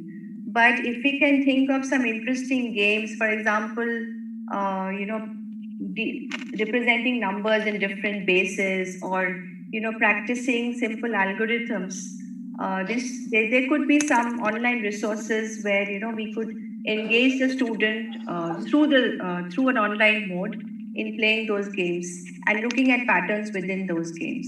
So there can be, so the approach that I talked about of these exploratory tasks, these can be designed for younger children through which they can, you know, practice their numeracy skills. These can be in the form of simple explorations where you initially give them 2 or 3 things to explore and then hope that children will ask questions and try to extend and find their own way of thinking. And while doing that, they will also be simultaneously practicing their mathematical skills. Okay, another 2 questions are first from Nurjahan Putri. Most students don't understand learning math with virtual learning in this pandemic. They are difficult to grasp the meaning of what teachers teach. Many children already think math is difficult. Then their curiosity is somewhat reduced. how teachers solve this. It's also related to the previous questions in my opinion. Like I found that if, for example, I was giving that the example of the integer partitions problem, where you just have to write a given number as a sum of other integers less than that and itself in as many ways as possible. Now, this kind of a task does not require any knowledge of any formula, or they did not require to remember things. We need to find tasks where the cognitive load is minimum, where the students don't have to memorize or recall too many things. And one of the great fears and phobias about mathematics is that children feel is that they'll forget the rule or the formula. So we need to integrate some tasks in our teaching which are devoid of recall of formulae, and where children can do an exploration and come up with something. So suppose you quickly give this task, then in how many ways can you express, let's say, the number 9 as the sum of integers, and you leave it to children, and children will, so get them to respond and get them to have fun. Even in an online mode, it is very much possible. Of course, the teacher may need a writing pad, but at least the student should be able to see what the teacher is writing. So in the projects that I described, there was no use of any high-end technology. Either it was a simple spreadsheet or it was just a drawing. So when the children created their own fractal designs, they actually shared the picture of it via a WhatsApp to me to show that, oh, look, ma'am, we have done so many different pictures of this fractal. This is what we got. So I think it is the task that is going to engage the student. The medium of communicating that task may vary from place to place depending on the kind of devices the student may have. I think we have to make the mathematics less dependent on the device and more dependent on its very nature, so that the children play around and the concept emerges through the task. And that is how their interest will be developed. Okay, and then the next question is from Robert Hari Susanto. The question is, what kind of significant assessment that we can use to make students enjoy to solve mathematics problem due to this pandemic issue? Well, assessment is a very challenging thing, especially with in this time where schools are conducting their tests through multiple choice questions. But I think multiple choice questions create a lot of anxiety in a large number of students, because they know that it's either right or you have to select the right answer or the wrong answer. We have to think of more open-ended tasks. So again, coming back to referring to the projects that I described, maybe something like, let's take a particular kind of fractal, the Sierpinski triangle. If I were to teach geometric sequences to my class 11 students, I would use one of these fractals as a way to let the geometric sequences emerge to them. And I would ask questions based on that. So maybe then the questions could be in a subjective form, a long answer question or a short answer question. But again, the task should be interesting enough to engage the student and should not make them anxious. And so some tasks should be designed which do not require the use of recall of too much of formula. And we also need to give students tasks which can be approached, in which the solution can be approached in multiple ways. There is no one single way of solving a problem. There are multiple ways of approaching a problem, and that we need to emphasize, and we need to integrate it in our assessment too. It is not simple at all, but I think as educators, we need to think about that. I can agree more with you, Dr. Ghost. It is a challenge for us. Okay? Now it's time to us to give opportunity to one of our participants to directly give questions to you. And here I already got the nominee. His name is R. Ramanujam. Mr. Ramanujam, can you hear my voice? Hello? Yeah. Can you hear me? Yes. Yeah, thank you. Sorry. Yeah. My question was about how during this time of online communications, whether the kind of explorations that you were talking about, where the students have to collaborate online as well as collaborate online with the teacher, how would this affect the explorations? Yes, that's a very important question. As I said in the last project that I had described, the students, there was no physical meeting between the teacher and the three students who participated in the project. So they were discussing, they were having their Zoom interactions where the students were discussing with each other. Then they divided the task among themselves, that who would focus on which part of the project. And the teacher, they kept talking to the teacher from time to time, asking if they had problems somewhere. If the teacher did not herself, like in one case, I was myself the teacher, and if I didn't have an answer, then I said, I will need to read up and get back to you, or I need to consult with a colleague who has worked in this area, and so on. So I do not think that in terms of doing projects, being online or offline, there is any major difference as such. But I also want to make this point that when we are giving tasks to students, we must make sure that there is a print version and there are handouts and because everybody may not have access to computers. So even a child who does not have access to a laptop at home, but at least has a smartphone, who can communicate with the other group members and the teacher, should be able to do this task. But I really believe that there is potential for such projects to now be used more, especially in the pandemic time. I hope that answers your question. Thank you. Okay, thank you very much, Mr. Ramanujan. And then one more, Dr. Ghosh, I have a request from the participants. Here's a participant asking whether could you give the presentation slides for them, the copy of the presentations. Okay, thank you very much. I will send it to you right away after the talk, yes, after the program. Yeah.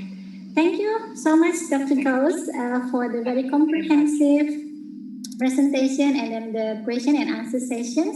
Now probably you would like to give some closing statement for your presentation, please.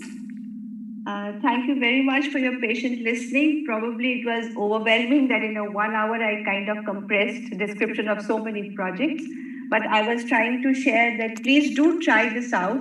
And when you can create your own projects, teachers, and I'm talking to the teachers and teacher educators, please feel free to pick up topics which interest you and create tasks for children. And if you are excited about the task yourself, if you are excited about the mathematics yourself, you will transmit that excitement to your children, and mathematics will indeed become joyful and more meaningful. And thank you very much to SEAQiM for inviting me, and it has been a great honor and a pleasure and a learning experience, especially listening to the previous two keynote speakers and also getting such insightful questions from the audience. Thank you very, very much. Okay, on behalf of SEAQiM, we also would like to say thank you for sharing your expertise in this webinar series. Okay, see you then. Now, please give big applause to Dr. Ghosh for her presentations. Okay, ladies and gentlemen, after all the 3 sessions of the keynote speakers, thank you very much that you are still stay tuned with us. Here probably several important insights that for all keynote speakers that I would conclude. First, from the Mr. Brzezinski, his presentation explained about how Geogebra software now just released a menu of Geogebra classrooms. And this menu can be used by the teachers around the world freely. And all the teachers here and educators can sign up to use this menu. This menu is very easy to be used by the teachers. And not only that, these Google Classrooms also provide many resources to facilitate students' learning center. The second, the presentation from Dr. Wilson, it's about mathematical curiosity. How important mathematical curiosity is in the term when we're teaching using technology, especially the dynamic education technology. In this curiosity is needed to be able to fostering the student-centered learning also. So using this technology and also driven by the curiosity, then we hope that students could result on the mathematical productions. And then of course the last presentation from Dr. Ghosh explain about many projects related to the technology that can be used to fostering mathematical thinking. So it is very, very comprehensive. Now come to me, as personally wish to express my gratitude to all prominent keynote speakers today for virtually coming to Geogebra from United Kingdom, United States, and also from India, and inspiring us and also the audience here with all the experience, the expertise, and the thought. Then I hope that all the keynote speakers could meet again, probably face-to-face in one day after the COVID-19, of course. And then I would like also express my appreciation to all the audience for your active participation in the webinar. And then don't forget, there will be a gift for you, the three participants who are very active. It was a pleasure to have you with us. So this concludes the webinar. See you again in the future webinar series from SEAQiM. Now I give back the time to Ms. Lely. Please, Ms. Lely, time is yours. Thank you very much, Dr. Farida Nur Hasana, for chairing all the sessions and deliver the resume of the keynote address. It was such an interactive discussion. And once again, thank you very much also to all speakers, Mr. Timothy, Dr. Wilson, Dr. Ghosh, for the enlightening presentation. We do learn a lot from you. Thank you very much for taking the effort to sharing with us today. Once again, give a round big applause to all speakers and moderators. Thank you. Before I close this webinar, I have several announcements for you regarding the e-certificate of participation, and you should follow the easy steps as follows. The first, make sure you have filled out the attendance at the link provided in the chat box, Zoom and YouTube description. Please check your name and academic title. Make sure that your name and also academic title is correct to be written on the certificate. The attendance link will be expired today at 2 p.m. Jakarta local time, GMT +7. 2 p.m. will be expired. And then the second, make sure you have filled out the evaluation form of this webinar. The link also provided in the chat box of Zoom and YouTube description. And the deadline for filling out the evaluation form is today at 11 p.m. Jakarta local time, GMT +7. And then the certificate is accessible in the specific link that we will announce later in a week ahead. And please be patient for that. We need to do some process, of course. For easy access or update about the certificate, please stay tuned on our social media, Instagram and also Facebook, because we will update on that.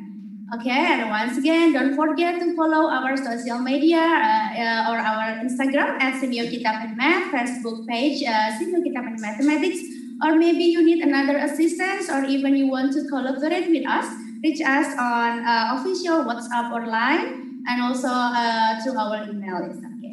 Lastly, thank you very much for the participants who are joining the giveaway by capturing their best moment during following this webinar. We do appreciate it, and we will announce the winner soon on Instagram post.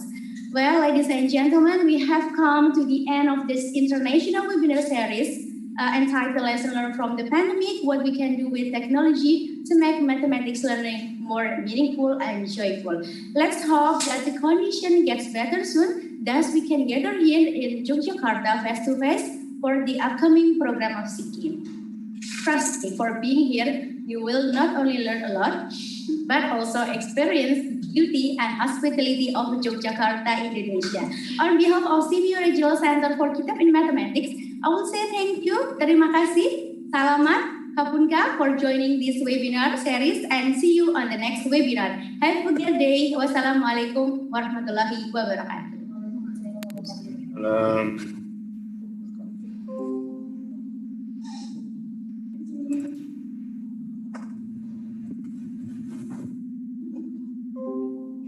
see.